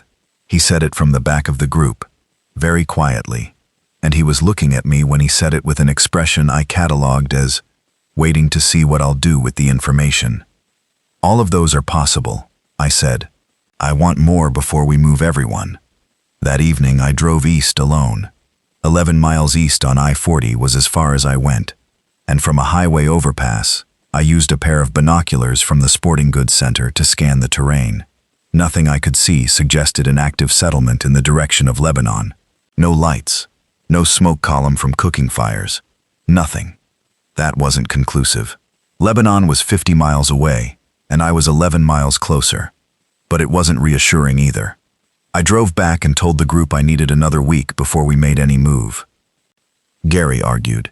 Gary was a man who needed to feel like things were progressing, which was probably what had made him good at his job, and which was now making him restless and difficult. He wasn't wrong that we needed to move eventually. Our position at the pilot was sustainable, but not permanent. The fuel truck's tank would eventually run down even on a gravity feed system. The food we had was finite. The longer we stayed, the larger the concentration of those things in the surrounding area became, because they were attracted to the generator noise and the smell of cooking, and they gathered on the fence line in growing numbers. 2 more weeks maximum, I said. Then we're on the road regardless. Gary accepted that because he had to. On day 11, Nate Colburn tried to take the fuel truck. I say tried, but the reality was less dramatic than it sounds. He didn't succeed. What happened was, I was on watch at 2:30 a.m., sitting in the Beast with the cab dark, and I saw the light of a flashlight in the parking lot, moving toward the fuel truck. I got out quietly. Nate was at the fuel truck's cab door with a slim Jim, one of those flat metal tools you use to unlock car doors without a key. He'd sourced it from somewhere. We had one in the Beast's tool compartment, and it wasn't there anymore, which I noticed the next morning. I said, "Where are you going?" He spun around. The slim Jim was visible in his hand. He held it up slowly in a gesture that was either offering it back or acknowledging I'd seen it. "Taking a drive," he said. "In a fuel truck." He looked at me for a moment. His face in the dark was performing casual, but the body wasn't following. Too still, too deliberate. I wanted to check something out. Down the highway. I was going to come back. "Where's your Audi?" A pause. "What?" "Your car. The A6. You've been here 11 days, and you haven't tried to drive your own car out. You're trying to take the fuel truck. Why?" Another pause. Longer. "The Audi won't make it through the blockages on the highway." "No," I agreed. "But the fuel truck won't either. It's a tanker. It's not built to push through debris. What does the fuel truck have that the Audi doesn't?" I already knew the answer. The fuel truck had a pump system and several hundred gallons of diesel. It was self-fueling. You could drive it a long way without stopping. He looked at me steadily. I need to get somewhere. Where? That's personal. I thought about it. Standing there in the dark parking lot, listening to the generator on the roof, with the fence on the perimeter, and whatever was pressed against the other side of it. Here's what I think, I said. I think you came here with a purpose that isn't the same as everyone else's purpose. You had a job to do, and this outbreak interrupted it. And now you're trying to get back to the job. Silence. The antenna on your Audi, I said. That's government, isn't it? I can't. You don't have to tell me what agency. I don't actually care that much. What I care about is whether whatever you're doing or whatever your job was is going to put these people in danger. Nate was quiet for a long time. Then he sat down on the running board of the fuel truck and put the Slim Jim on his knee. I'm not going to hurt anyone here, he said. That doesn't answer my question. No, he said. It doesn't. He looked at the ground. The safe zone broadcast you're hearing. On channel 14. I know where it's coming from, and I know it's real. I also know more about the situation generally than I've shared, and some of what I know is, he stopped. Some of it would change the way people here are operating, and I don't know yet if that's better or worse. Tell me, I said. I can't. Nate, you're one person. There are 16 people in that building behind you, and 2 of them are children. If you have information that affects our ability to survive, you're going to share it with me right now. Not all of it. The part that matters for us. He looked at the fence, at the dark beyond it. Then, the settlement is real. Lebanon area, like the broadcast says. There are roughly 300 people there, from what I knew 2 weeks ago. There's a doctor and a nurse practitioner. They have food and power. They're behind enough of a natural barrier. The farm is in a valley with a river on 2 sides, that they've been largely insulated. He paused. The route from here to there is not simple. There are 3 major vehicle clusters on 40 that would stop any normal vehicle. Your truck.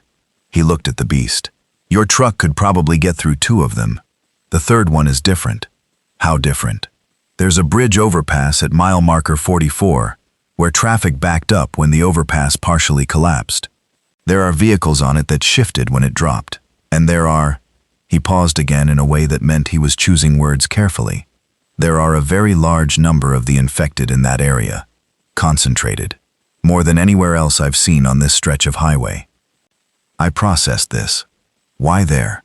He looked at me for exactly long enough to tell me he had an answer, and was deciding not to share it. The container, I said. Very slight reaction. Not confirmation. Not denial. Just a controlled stillness. The military transport vehicle we found at mile 58, I said. Whatever was in that sealed container, you know what it is. Garrett. He said my name carefully. I can't. Okay?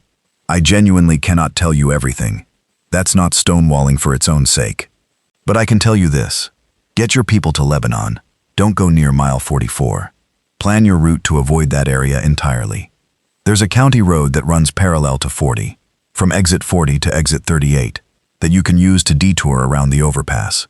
It's longer, but it's clear. I looked at him for a while. If I find out you've put any of these people in danger knowingly, I said, I will drive you out of this camp personally and leave you on the highway. I understand. You're taking the next 2 watch shifts. He almost smiled. Sure. I went back to the beast and sat in the cab and thought about what he'd told me and what he hadn't. The container, the concentration of infected at the bridge. I thought about the 11 figures standing around the container in the ditch.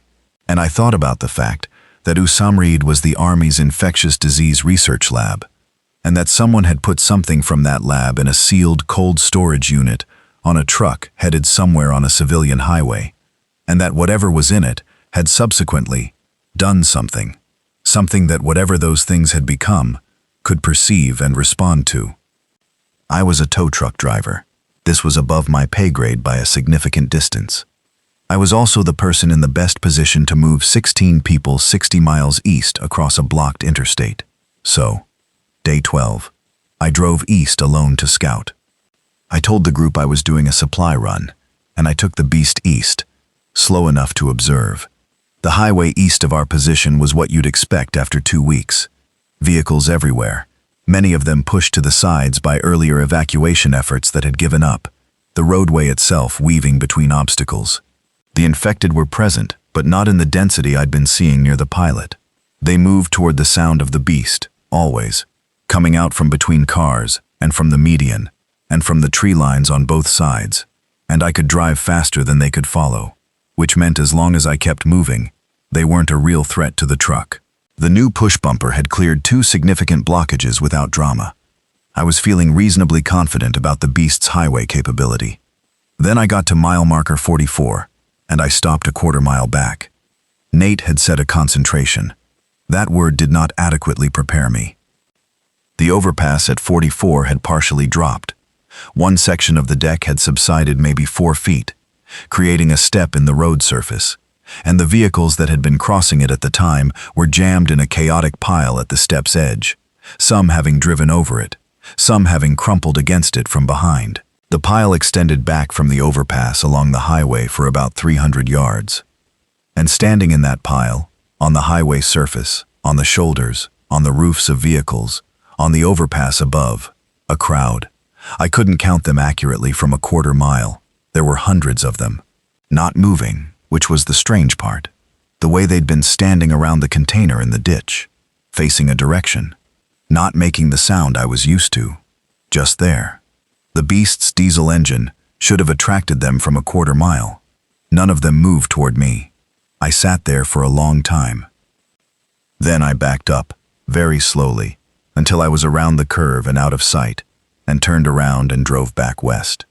When I got back to the pilot, I went to the tire bay where Dennis and Craig were doing maintenance work, and I said, "I need to talk to both of you about the convoy." The convoy plan came together over days 13 and 14, and it was the product of 5 people's thinking: me, Patrick, Dennis, Craig, and Tommy, with Bree weighing in on the practical medical logistics. Gary participated in the conversation, but his contributions were mostly questions rather than ideas, which was still valuable. The route was the first problem. Nate's county road detour was real. Tommy confirmed it on the offline map, and I'd seen the exit from the highway that connected to it. The county road was narrow and uncertain but navigable. The problem was the county road didn't connect back to I-40 until east of the 44-mile marker, and the reconnection point brought us out right at the edge of the vehicle cluster on the east side of the overpass. I'd have to push through the tail end of that cluster to get back on the highway heading east toward Lebanon. The tail end of that cluster, from what I could see on the satellite map Tommy pulled up, was maybe 30 to 40 vehicles compressed together. Serious work for the push bumper, not impossible. The problem was the convoy. Moving 16 people across this terrain required more than the beast.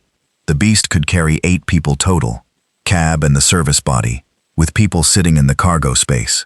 We had 16 people, and we also had Howard and Nancy Holt, who I was going back for, bringing us to 18.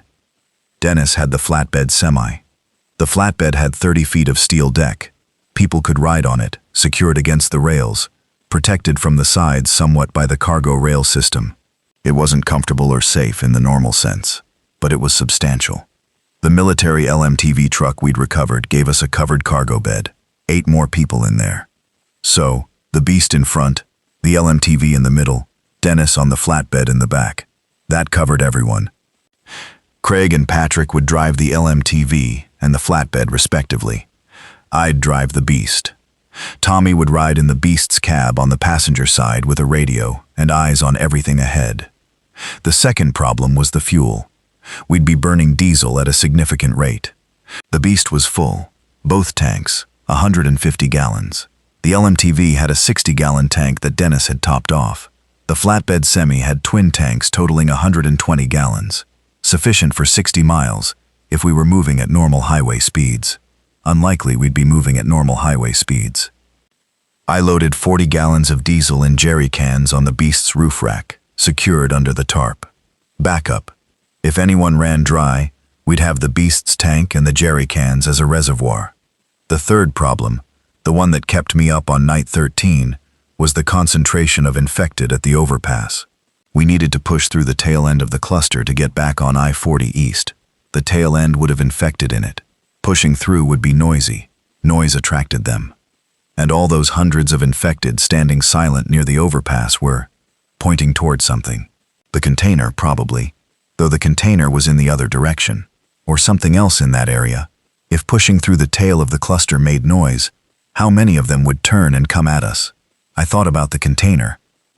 There was a moment, in the dark of night 13, sitting in the cab with the radio scanning, when I very clearly thought, what if I went and got that container and drove it to mile 44 and put it on the other side of the overpass? I held that thought in front of me like a piece of equipment I was assessing, looking at it from all sides.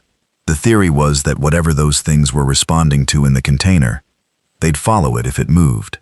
If I put it on the east side of the overpass, the concentration might shift eastward, away from the part of the cluster we needed to push through. The problem with this theory was multiple. I'd have to drive within range of the container, which meant within range of the 11, or more by now, probably more, infected standing around it. I'd have to get out and move the container, which was big enough to require equipment, a truck of some kind. And then I'd have to drive it through the overpass area and past the crowd. The problem was also that Usamrid had labeled that container restricted biological material, and that Nate had confirmed, by not denying it, that the container was connected to all of this somehow. I thought about the Yeti cooler in the back of the beast. I did not sleep on night 13. On the morning of day 14, I got Bree alone in the tire bay. I need to ask you something, I said, and I need you to give me a factual answer, not a concerned person answer. She looked at me steadily. Ask. If that container has some kind of biological material in it that the infected can detect, smell or frequency or whatever it is, and I moved the container, do you think they'd follow it? She thought about it, took it seriously. Probably, she said. If the attraction is chemical, pheromonal, say, then yes, moving the source would change the direction of attraction, their stimulus response. Change the stimulus, the response changes. And if the container's battery dies, and it warms up, if it's biological material, and the containment fails, she stopped. I don't know what's in it.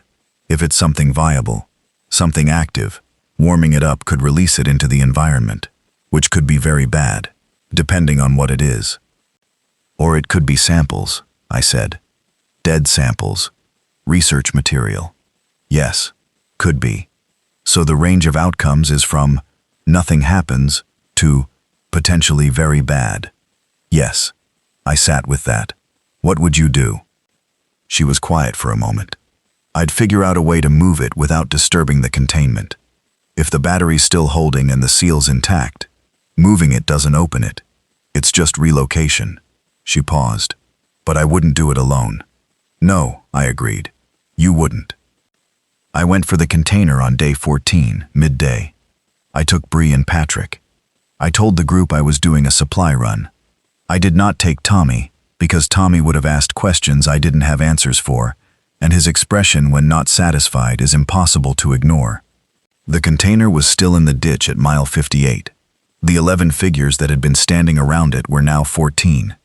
They were standing in the same configuration, facing the container, not moving. As the beast approached, they still did not turn toward us. That was the important test. The beast's diesel was loud. If they weren't turning toward us, the attraction to the container was overriding the sound attraction, which meant the container was effectively a sound dampener. Anything near it would be insulated from the normal attractant behavior. Interesting, Bree said quietly. Very, I said. I positioned the beast behind the military LMTV we'd originally found. The LMTV was still here. I'd left the extra truck here, because I hadn't needed to bring it to the pilot. I'd need it now. Getting the container from the ditch onto the LMTV's cargo bed required the rotator boom and a set of rigging straps. I'd brought specific hardware for exactly this.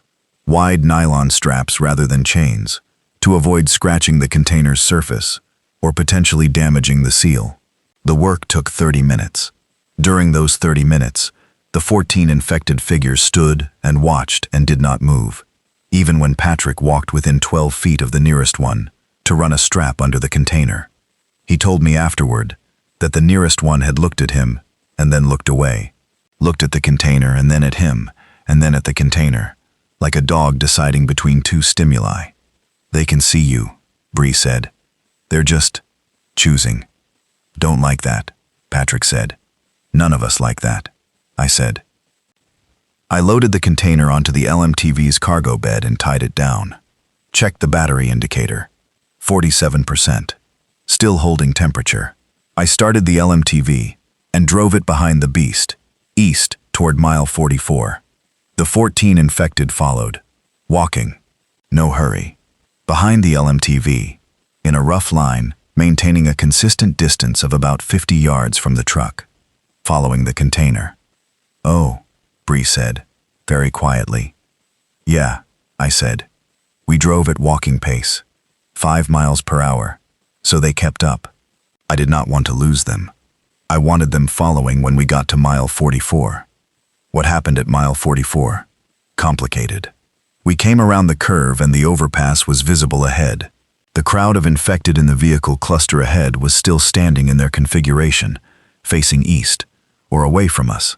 The 15 that were following our convoy noticed the crowd, or noticed something, and stopped walking, stood, then slowly turned and faced the same direction as the crowd.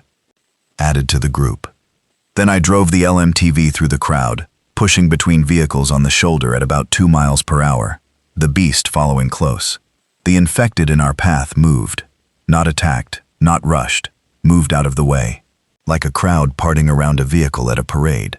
Because the container was what they were attending to, and I was moving the container through them, and they shifted to let it pass. I've never felt more surreal than I did in those 200 yards through that crowd. Hundreds of faces, eyes moving, tracking the LMTV as it passed. The sound they made, all of them making it together, was something I will not have adequate words for. An orchestra of that continuous breath sound, a single sustained chord made of 100 voices. On the other side of the crowd, past the partial overpass, I stopped the LMTV on the clear highway to the east. I got out. I used the rotator boom to lower the container from the LMTV's bed into the median, off the road, in the grass, visible from the overpass. Then I drove the beast east, and I did not look in the mirror. Patrick drove the LMTV east, and we got back to the pilot by evening, and I told Gary we'd leave tomorrow morning. I did not tell anyone what we'd done with the container. What I'd done was use a potentially hazardous biological material as bait to clear a path.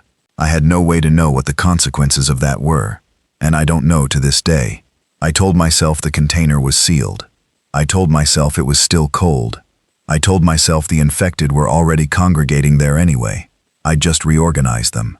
I told myself a lot of things. I also told myself that I had 16 people to move 60 miles and no other clear option.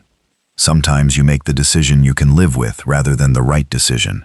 I'm not sure those are always different things. Day 15 morning, convoy day. We loaded up starting at 4 in the morning, before dawn, which was Tommy's idea and a good one. Lower visibility, cooler temperatures, and the infected seemed somewhat less active in the pre-dawn hours. Not inactive, less active. Loading the vehicles took 2 hours. The beast got 6 passengers in addition to me and Tommy in the cab. The LMTV got Patrick driving and 7 passengers in the cargo bed, including both children, who Gary's wife, Gary had a wife, Susan, who'd been among the 14 and whom I'd been somewhat slow to register as a distinct person, because she and Gary tended to present as a unit, had the children sitting with her on a padded bench, with straps around their middles from a cargo securing kit. The flatbed took Craig driving, Dennis riding shotgun, and Walt Feder in the cab with them. Walt had refused to ride in the back because of a bad knee, and because he said 3 adults in a semi-cab was exactly the right density for the apocalypse. He'd been my favorite person for 2 weeks. He didn't know that. Nate Colburn rode in the LMTV cargo bed. He'd asked, the evening before, if he could leave separately, drive his Audi out ahead of us. No, I said. I have my own. No, you're in the convoy, or you're not going. You don't go out there alone in a sedan. He didn't argue, which surprised me. He just nodded and went to pack his bag. He had the bag that he kept with him always, a black duffel that he'd never opened in front of anyone. I'd thought about taking it from him. I'd decided that whatever was in it was probably less dangerous than the conflict of taking it.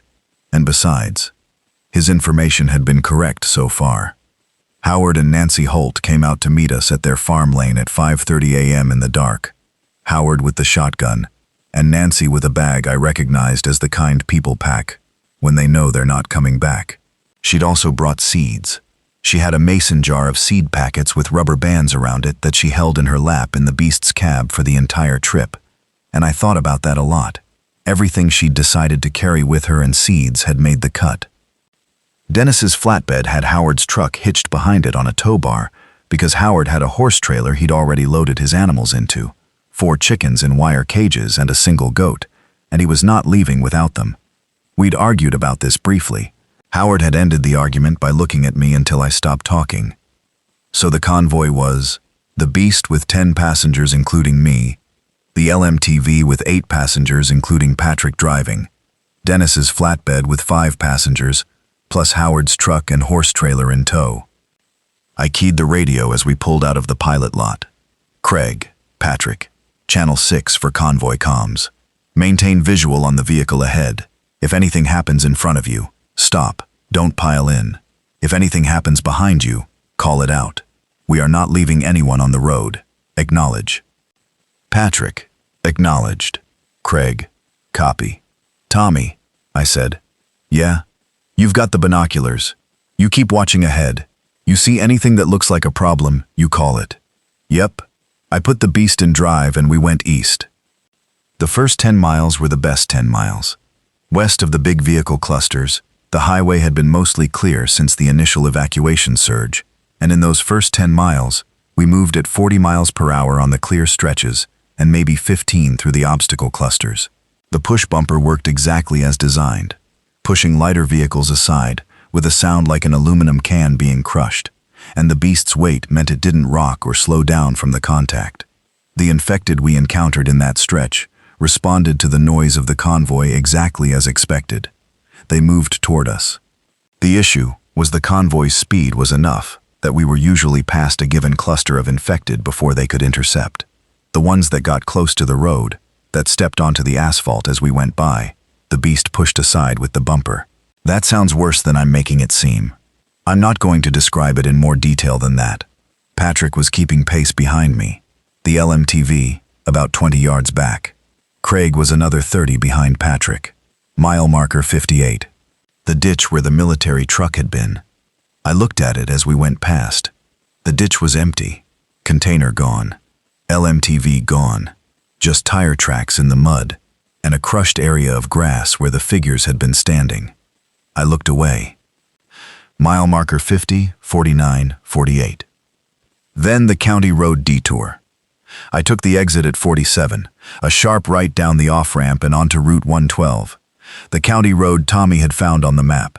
The county road was 2 lanes and had not been significantly used in 2 weeks, and was therefore clean in the way roads get when traffic stops. Just the slow accumulation of nature, leaves from the trees on the shoulder, beginning to drift across the pavement, a single deer standing in the center of the road, 50 yards ahead, that looked at the Beast coming and didn't run, just stood there. I braked and the deer moved at its own pace. Tommy laughed. Low, surprised laugh. The deer have already figured out we're not the threat anymore. Nancy Holt, who was in the back of the cab with Donna and a woman named Jean Tully, late 40s, had been a school administrator, had managed the children in the group with a calm efficiency that I respected enormously, said, "They'll be everywhere," without hunting pressure. We were talking about deer, while the rest of it happened outside the windows, and somehow that felt appropriate. The county road ran parallel to the highway, through 3 miles of farm country, empty fields and tree lines, and occasional farm structures. We passed 2 farmhouses. The first one had the lights off and the doors standing open, and I did not stop. The second one had a light in the upstairs window and someone looking out of it, and they watched us pass without coming out.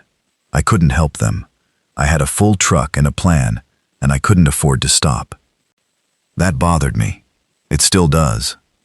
The reconnection to I-40 East was at an on-ramp that had a short section of backed-up vehicles, 8 or 10 cars that had apparently been trying to exit the highway when the jam reached this point. The on-ramp met the highway just east of the overpass, which meant the eastern end of the crowd cluster. I'd calculated this. What I hadn't fully calculated was the cluster's eastern tail. The crowd had shifted. Not entirely. Not moved away. Nothing that dramatic. But the eastern end of the cluster, which I'd seen from the county road approach, was denser than it had been when I'd scouted 2 days ago. There were more of them, and when we came onto the on-ramp, and the beast's diesel engine was audible, and the convoy was audible, the eastern tail of the crowd turned toward us. Some of them turned, maybe 30, 40 in that section. The ones further toward the overpass were still facing the other direction, toward where I'd left the container in the median. 30 or 40, coming toward our entry point to the highway. "Garrett," Tommy said. "I see it. I had 2 choices.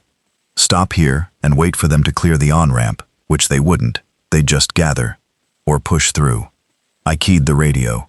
"Patrick, Craig, we've got activity on the ramp entry point. We're pushing through. Maintain speed when I start moving. Don't stop." "Patrick, copy, copy." I pushed through. The push bumper hit the first group at about 20 miles per hour, and it was chaos for about 4 seconds. The truck shuddering, things going under the wheels or to the side. The front-end camera showing me a view I was actively not processing in real time. And then we were through, and on the highway and accelerating east. In the mirror, the LMTV following, Patrick's face visible through the windshield, jaw set, then Craig's flatbed, the horse trailer swaying behind it. "Everyone okay back there?" I keyed. "Patrick, we're through." "Craig, yeah, we're good. Dennis is throwing up." Dennis, audible in the background. "I'm fine." "Craig, he's not fine." Nobody was hurt. That was the thing that mattered. East of mile 44, the highway was different. The vehicle clusters were sparser. The cars that had been moving east when the jam started had spread out more before stopping, leaving gaps you could drive through at moderate speed. The infected in this stretch were fewer and more scattered. I didn't understand why at first. Tommy said, "They walked west." I thought about it. He was right. 2 weeks of slow movement toward the concentration at the overpass, pulled by whatever the container was emanating. The eastern stretch had effectively been draining its infected population toward mile 44 this whole time. The road ahead was almost manageable. Almost.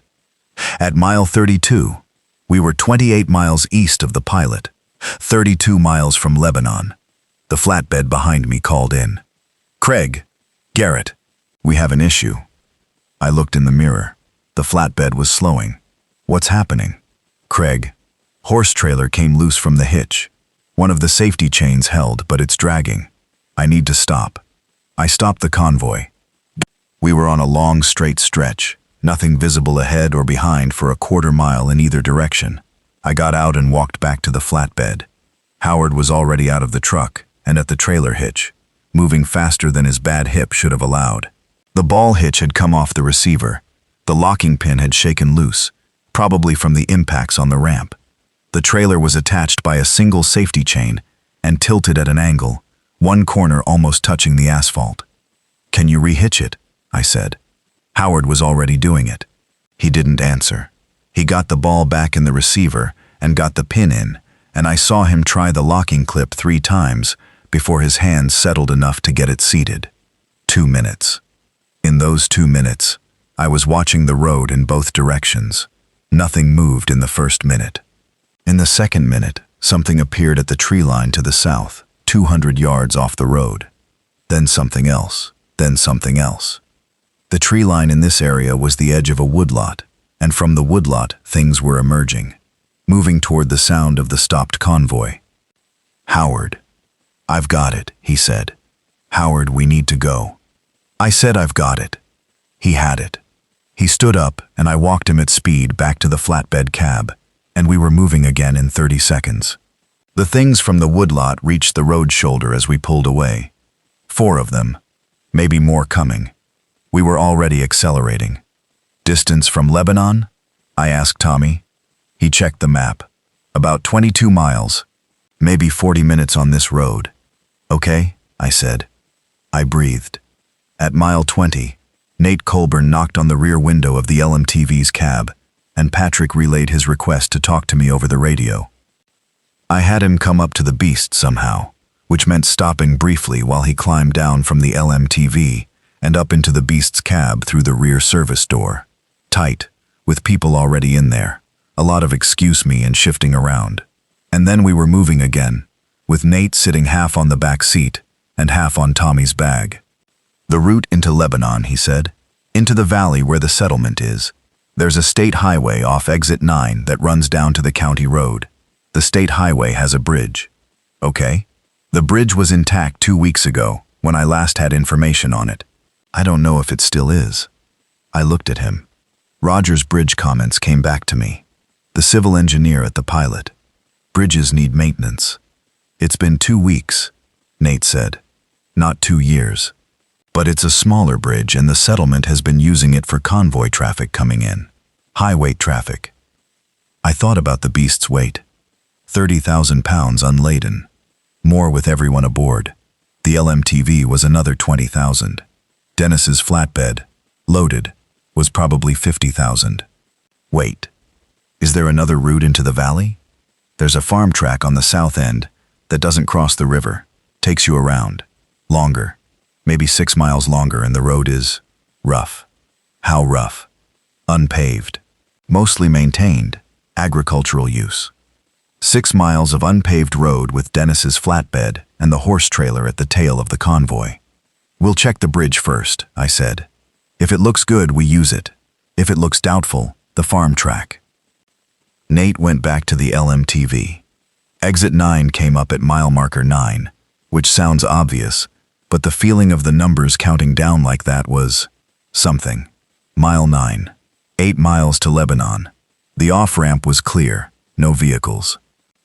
The state highway going south from the exit was 2 lanes, recently repaved based on the surface condition, and we moved down it at 30 miles per hour, with no obstacles and almost nothing moving in the fields and woodlots on either side. Tommy saw it first. Something on the road ahead, he said. I slowed. People, standing in the road, a dozen, maybe more, and they were waiting. They were standing in a group and watching the convoy approach, and one of them raised a hand. Not infected. Survivors. They were in rough shape. Dirty clothes, hollow eyes. A couple of them visibly injured with rough bandages. But they were standing in a deliberate way, in a group, paying attention. One woman in front was waving, both arms. I stopped the beast. She came to the window. Mid-30s, brown hair pulled back, wearing a fleece vest over a flannel shirt. Are you going to Lebanon? She said. Trying to, I said. Can you? She looked at the group behind her. We've been walking since yesterday morning. The bridge at Route 9 is out. Something damaged it. We came from the settlement. There was a problem. We left, and the bridge. She was talking too fast, processing something that was still too close. There are people still at the settlement. We had to leave some people. I put the beast in park. Slow down. What happened? She took a breath. Her name was Lena Marsh. She'd been at the Crossroads settlement for a week and a half. What she told me, in the next 3 minutes, was this. The settlement was real, as Nate had said. 300 people. Good organization. But 5 days ago, a group had arrived. 23 people, armed, aggressive, who had not come to join the settlement, but to take it. There'd been a confrontation.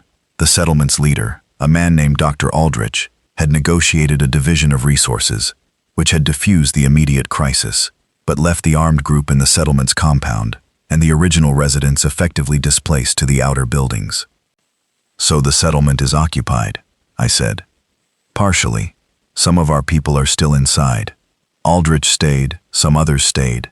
The rest of us, we tried to leave last night and the bridge. She stopped. Someone cut the bridge supports. We got across just before it dropped. The people still inside can't leave. And whatever those people want is a settlement with resources and walls, I said. Yes. I sat there for a moment. The convoy was behind me, idling. Patrick on the LMTV, Craig on the flatbed. 16 people in those vehicles plus however many were standing in the road. I counted the people in the road, 14. Get in the vehicles, I said. Tell people to move. We'll get everyone into whatever space is available. Lena started moving, telling her group. Then she stopped and looked back at me. The farm track on the south side of the valley. You can cross the river at the ford about half a mile down from where the bridge was. That'll get you in from the south, and the armed group is concentrated on the north side of the compound. I looked at her.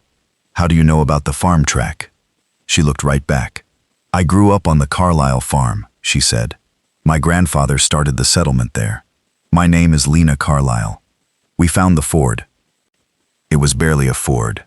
The river was knee-deep on a person, and maybe 2.5 feet at its deepest in the channel.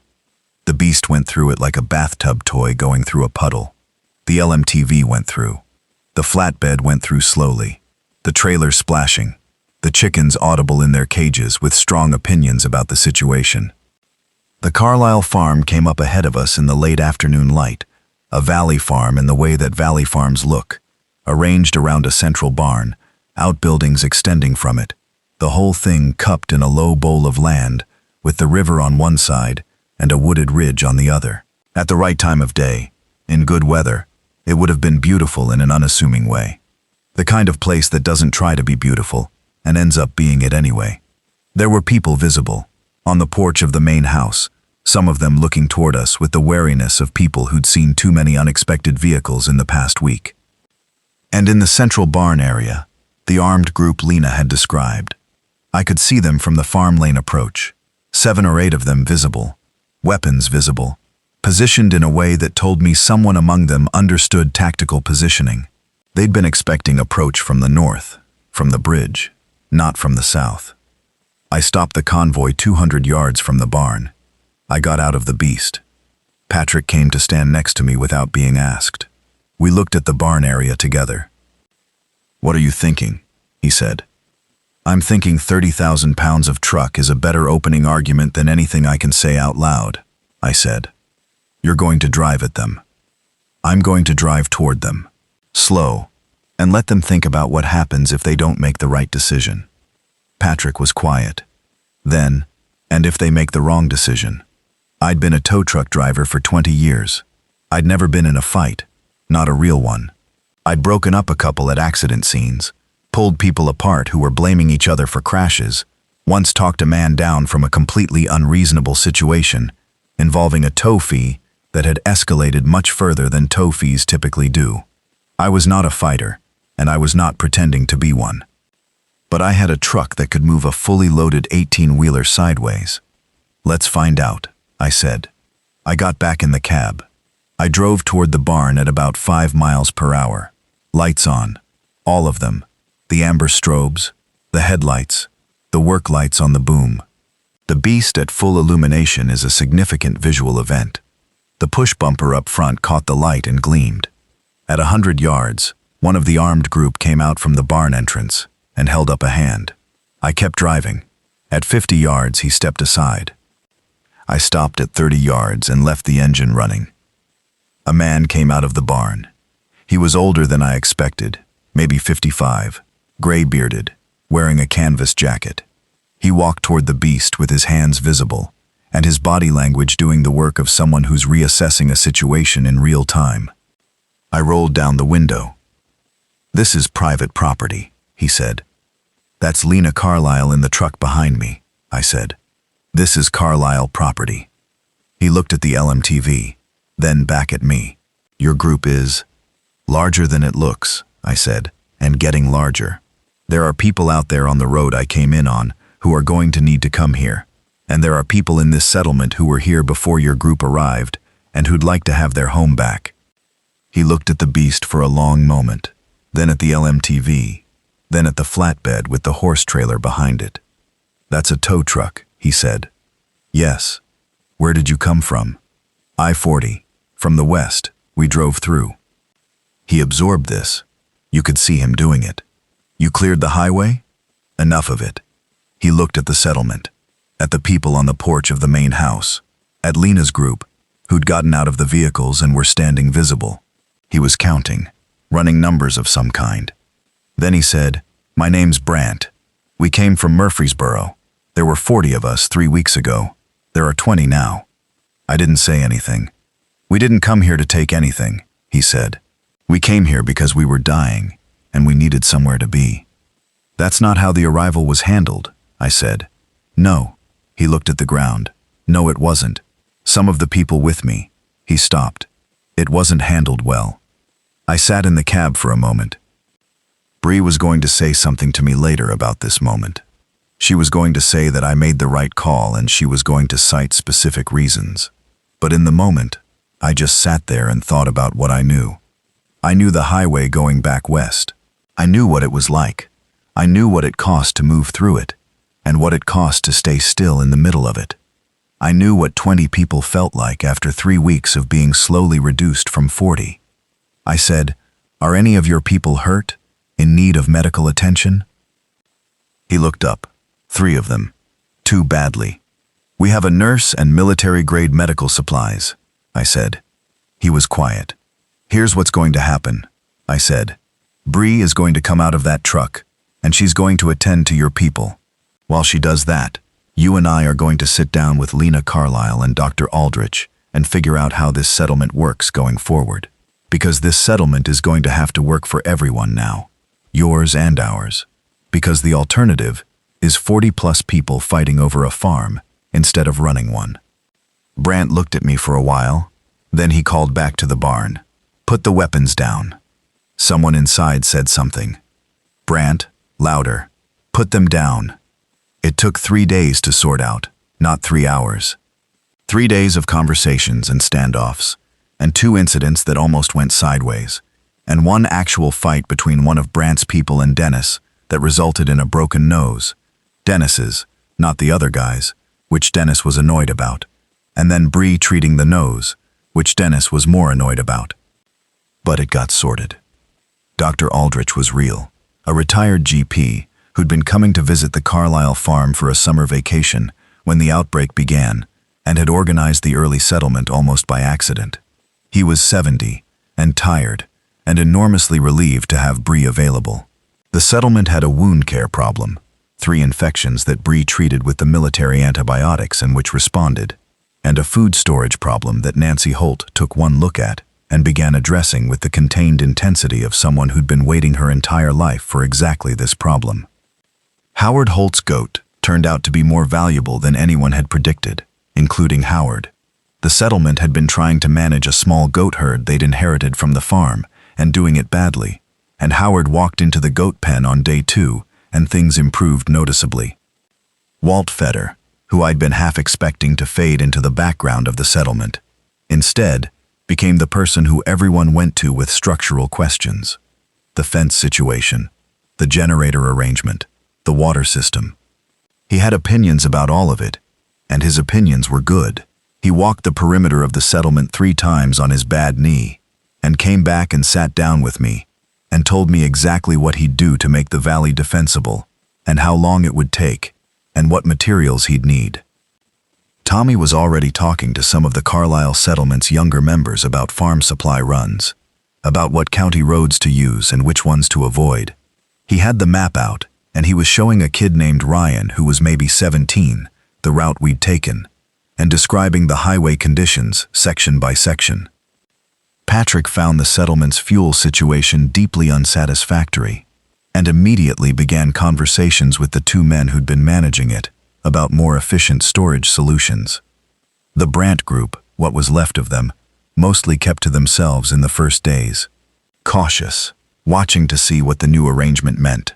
A woman among them, Annette, came to find me on the second morning and asked how she could be useful, and I sent her to Gary, who was becoming, to his own evident relief, a genuine resource manager, and Gary gave her a job, and she did it. Nate Colburn disappeared on the 3rd day. I noticed he was gone at breakfast. His bag was gone. The Audi, which we'd had towed to the settlement's vehicle area, was gone. No note. I stood at the edge of the vehicle area where the Audi had been parked and looked at the tire tracks leading north, toward the bridge that didn't exist anymore, and I thought about the Ford, about whether he'd made it through the Ford in a sedan. I didn't know what he'd been doing here. I didn't know if he was government, or what agency, or what his mission had been. I knew that the information he'd given me had been accurate, and that he'd pointed us away from the container concentration and toward the settlement route. I knew that his information had probably been the difference between a successful convoy and a very different outcome. I knew that whatever he knew about what was in that container, he'd taken with him.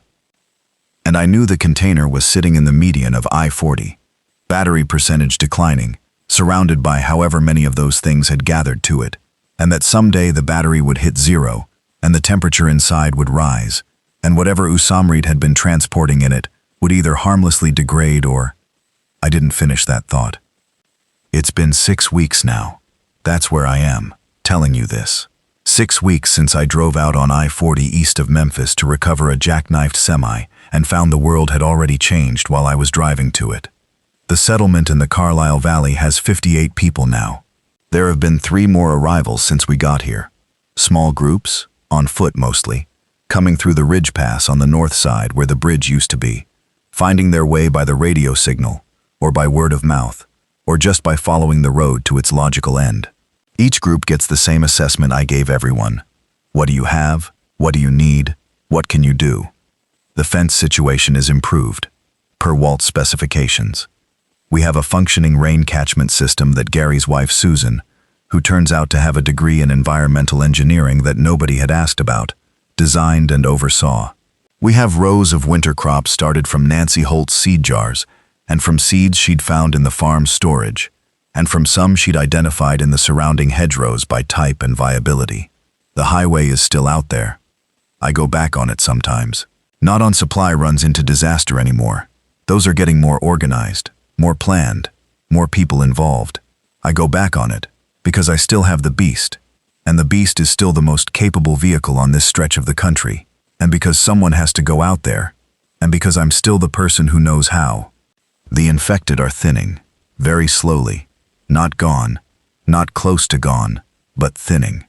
The concentrations that were building around the overpass area have dispersed somewhat since whatever happened with the container that I'm not going to explain in more detail here. The individuals are still out there, still doing what they do, still moving towards sound and biting and not slowing down for anything. But there are fewer of them in any given stretch than there were 3 weeks ago. I don't know if that means something. I have no idea what it means. I talked to Lena Carlisle for a long time on a Tuesday evening, sitting on the porch of the farmhouse that had been her grandfather's, watching the settlement lights come on as it got dark, the generator running steadier than it had been when we arrived. She asked about the highway, about what it was like to drive it. I told her. I didn't leave things out, because she's a person who handles the truth better than comfort, and I recognized that early. She listened the way people listen when they're storing something for later, not just hearing it. My grandfather used to say that a farm is just organized stubbornness, she said. That nothing about it makes sense except that you do it anyway. I thought about 20 years of driving an interstate, pulling cars out of ditches, setting out cones in the rain at 2 in the morning, watching the road go by for 15 hours in a row. I know something about that, I said. She looked at me sideways. Holly, she said. I hadn't talked about Holly with many people here. Donna Cahill had mentioned her once, and I'd confirmed she existed and was somewhere east of here. That was the extent of it. Nashville is, I started. 70 miles, she said. I know. I looked at the lights of the settlement, at the small routines of it, people moving between buildings, someone's voice audible across the yard, a dog barking from somewhere. The Beast needs a new alternator belt, I said. Dennis found one that'll work if we can get the tensioner off. That's probably a day's work. Lena said. After that? I said. After that, I need to scout the highway east of here. She was quiet. Nashville isn't impossible, I said. From here, on the route we have, with the highway as it currently is, it would take planning. It would take doing it right. Like the convoy, she said. Like the convoy, except farther. Except I don't know what's in Nashville, and I'd be going in without that information.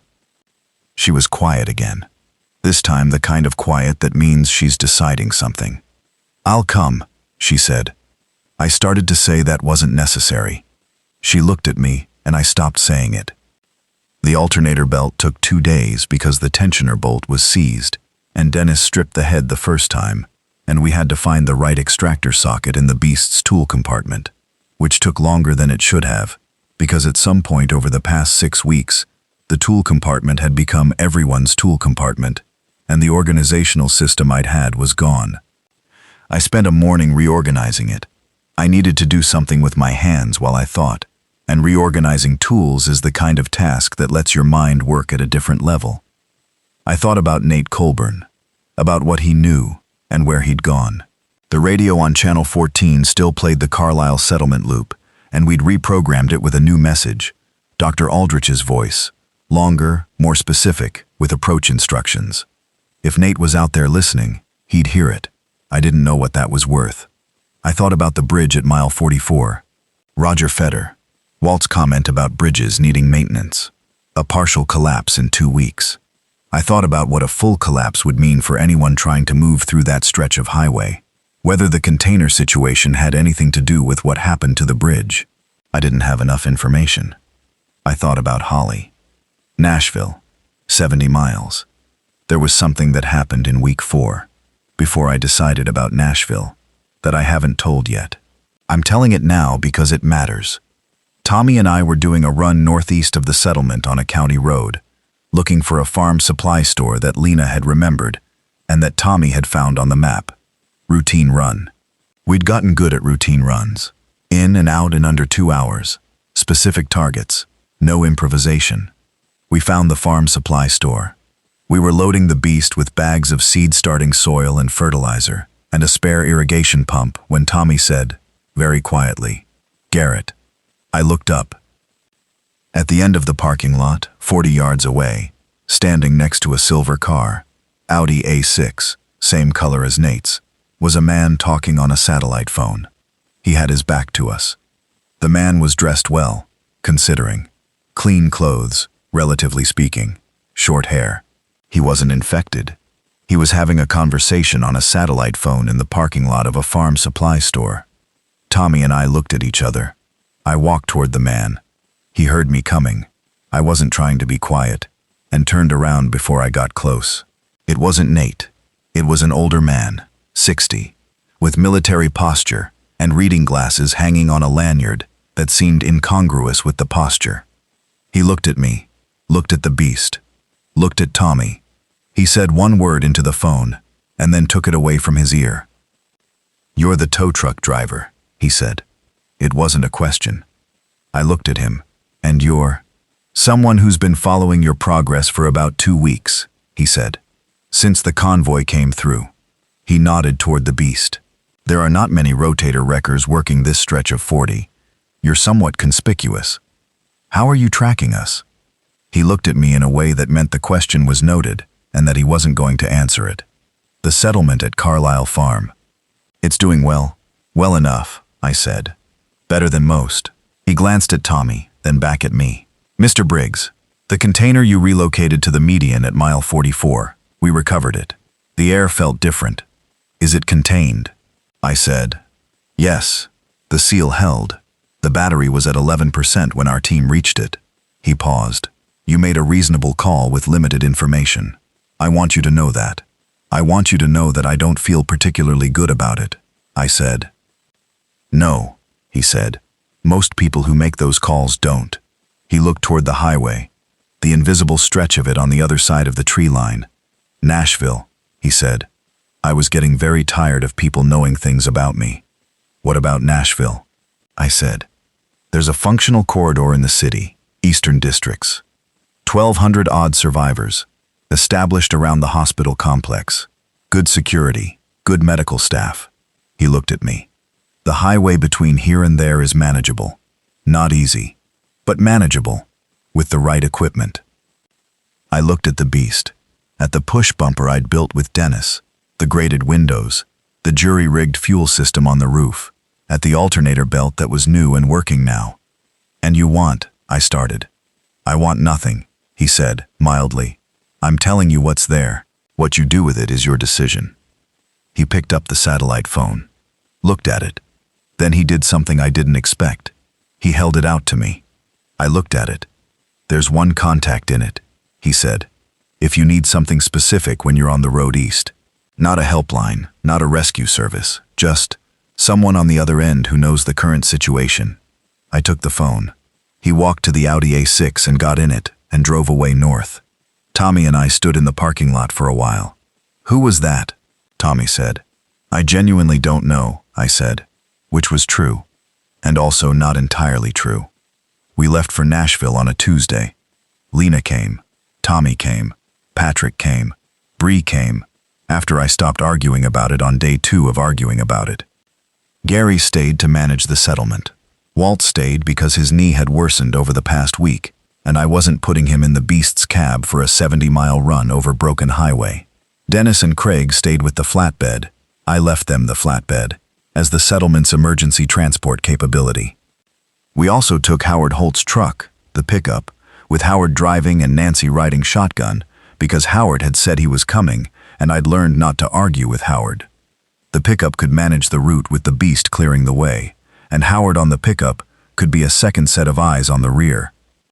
6 people plus 2 in the truck, the beast, the pickup.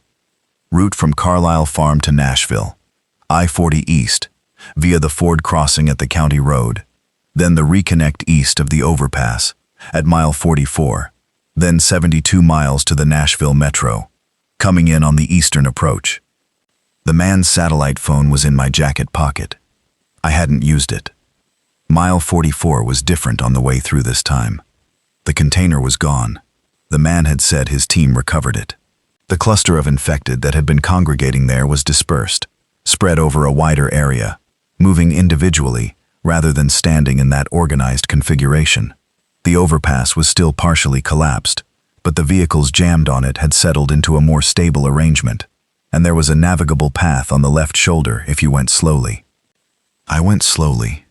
The push bumper did one significant piece of work on the way through, a box truck that had rolled sideways across the left shoulder, which I nudged aside in a 30-point effort that took 4 minutes. Tommy had his hand on the radio the whole time, and Howard was stopped back 50 yards watching the rear approach, and 2 infected came from behind Howard's truck while I was working on the box truck. Howard's window rolled down, and the shotgun came out, and there were 2 shots, and then Howard's window rolled back up. He keyed the radio. We're clear. Good shooting, I said. Don't be impressed, he said. I've been shooting since I was 9. East of the overpass, the road opened up. Not cleared. Nothing is cleared on 40 right now, and won't be for a long time, but navigable. Vehicle clusters with workable gaps between them. The infected in this section thinner than anywhere I'd driven, confirming Tommy's theory about the westward drift toward the concentration. In the first 20 miles east of the overpass, I counted fewer than 30 individually. They heard the diesel and turned and walked toward us, and we were past them before they could reach the road. Miles ticked off. Patrick had the map on his knee. Getting into the Nashville Metro, he said. How far in do we need to go? The hospital complex is in the eastern suburbs, I said. We should see signs of the settlement before we get to the hospital itself. Fencing, activity, smoke from cooking. If the guy was right, Bree said. If he was right, I agreed. I'd thought about that. About whether the man in the parking lot was giving me information I could trust. The satellite phone in my pocket was either a genuine communication line or a monitoring device, or both. The settlement in Nashville was either what he described or it wasn't. I had no way to verify it except by going. I was going, so. Mile marker 22. The Nashville Metro began to show itself. Suburbs first. The familiar landscape of strip malls and subdivision entrances, and the kind of commercial everything that lines every highway approach to every city in this country. Familiar and wrong. The strip mall signs were intact, but all the windows were dark. A gas station canopy had collapsed on one side. A car had gone through the front of a Walgreens at some point, and the broken glass had been there long enough to have grime accumulating around it. We moved at 20 miles per hour. Mile marker 14, I saw the first sign of life. A handmade sign on an overpass. Hospital Complex East. Follow orange markers. And below it, in smaller letters, we are here. We are real. I looked at it. The radio crackled. A human voice, not a loop. Vehicle approaching on 40 westbound. You are visible on our cameras. Identify yourself. I keyed the beast's radio. My name is Garrett Briggs. I'm coming from the Carlisle Farm settlement. I have 6 people with me and a pickup truck behind me. We are not infected. We need... I stopped. What did I need? I thought about Holly, about Nashville, about the fact that I was in Nashville. We're bringing people and supplies, I said. And I need to find someone. A woman named Holly Briggs, 22 years old. She would have been in the city when this started. Static. Then, we have a registry. Come in on the orange markers. Come slowly. We'll check the registry. I drove in on the orange markers. The hospital complex settlement was everything the man had said. 1,200 people, more or less, in the hospital and the surrounding buildings that had been systematically secured over 6 weeks. Clean water, working medical systems. More doctors than I'd seen in one place since before this started. Organized patrols, actual fencing, a vehicle management system that had people ready to help direct the Beast and Howard's pickup into an assigned area. The person who met us at the vehicle checkpoint was a young woman in a medical scrub top over jeans, with a clipboard and a radio, and her hair in a practical ponytail. She said my name before I did, Garrett Briggs. I looked at her. Holly looked different than she had in the dream. She looked different than she had 2 years ago on the phone. She looked like someone who'd been through something and had come out of it differently shaped than before, which is what we all were. She didn't hug me first. That's not how we are. She stood with the clipboard and looked at me, and then she looked at the Beast, and at Patrick, and Bree, and Lena, and Tommy, climbing out of the cab, and at Howard and Nancy getting out of the pickup. The settlement at Carlisle Farm, she said. We heard the broadcast. Yeah, I said. You came from there. Yeah. She looked at the push bumper on the front of the Beast, at the chain link window grating, at the fuel cans on the roof rack. She was reading it the way you read something that's been through a lot. There are people who need help getting out of places, she said. On the highway, between here and wherever you came from, we know there are people. We've been getting radio calls. There are, I said. She looked at me. The truck can do it, I said. I know, she said. We stood there in the Nashville morning light, the generator running somewhere, the settlement sound of people and work all around us, the Beast sitting in the checkpoint area, engine cooling, the amber strobes finally off. She said, "Are you okay?" The question caught me sideways, the same way it always does when someone asks it simply and means it. "Working on it," I said. She looked at me for another moment. Something passed across her face. Not resolution, not relief exactly. Something more honest than either of those. An acknowledgement of the distance between then and now. Between the phone call 2 years ago and this checkpoint in Nashville with everything in between. Then she held out her hand, not for a handshake, just held it out. And I took it, and we walked inside the settlement together. And the Beast sat in the yard, and the fuel ticked in its tanks, and somewhere behind us on the highway, 60 miles west, the Carlisle Farms generator was still running. Somewhere in the pocket of my jacket, the satellite phone had one contact in it. I hadn't used it yet. I wasn't sure I'd need to. I wasn't sure I wouldn't. The thing about driving for a living, the thing I'd tell anyone who asked, anyone who wanted to understand what 20 years on an interstate does to a person, is that you get very good at forward motion and very bad at stopping. Not in a bad way necessarily. You stop when you have to. You stop for fuel, for a tire, for a recovery. You stop when the road stops. But your whole body is oriented toward the next 50 feet of pavement, the next mile marker, the next curve. The destination is almost incidental. It's the movement that defines things. I'd spent 6 weeks in motion, moving things, moving people, moving the convoy, moving myself back and forth across a section of I-40 that I'd driven 1,000 times before and was now driving in a completely different life than the one I'd driven it in before. Now I was stopped. The settlement was good. The settlement was what the man had said it was. Organized and real. Running on the combination of medical expertise and practical know-how, and collective stubborn refusal to stop. I could see, walking through it that first day, the things it needed and the things it had, and the way the two were slowly being balanced by enough people working hard enough. It needed vehicles. It needed supply routes. It needed the highway to be, if not cleared, at least understood. I sat with the beast in the settlement's vehicle yard on the second evening and looked at the map Tommy had marked up over weeks of planning and driving. The route we'd come, the routes we hadn't tried yet, the stretches of I-40 east and west and north and south that contained, what, exactly? People, probably. Supplies, problems, other small settlements that were managing, or not managing, that might benefit from knowing the highway was navigable with the right equipment. Patrick came and sat on the fender next to me, the way he had a few times over the past weeks. "You're going back out," he said. "Eventually," I said. "When?" I thought about it, about the alternator belt that was new, and the push bumper that was solid, and the fuel in the tanks, and the 6,000 gallons of fuel, still at the pilot, that nobody was currently using. "Week," I said. "Maybe 2. He was quiet. Then, "I'll come." "You don't have to." "I know." He looked at the highway in the direction we'd come from. "I drove a truck for 30 years because I liked being on the road.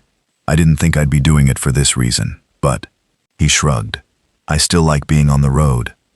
I looked at the beast, at the chain link on the windows, and the push bumper, and the fuel cans on the roof, at the thing it had become over 6 weeks, different from what it was, the same as what it always was, a truck for moving things, for recovering what was stuck, for clearing the path and going back for more.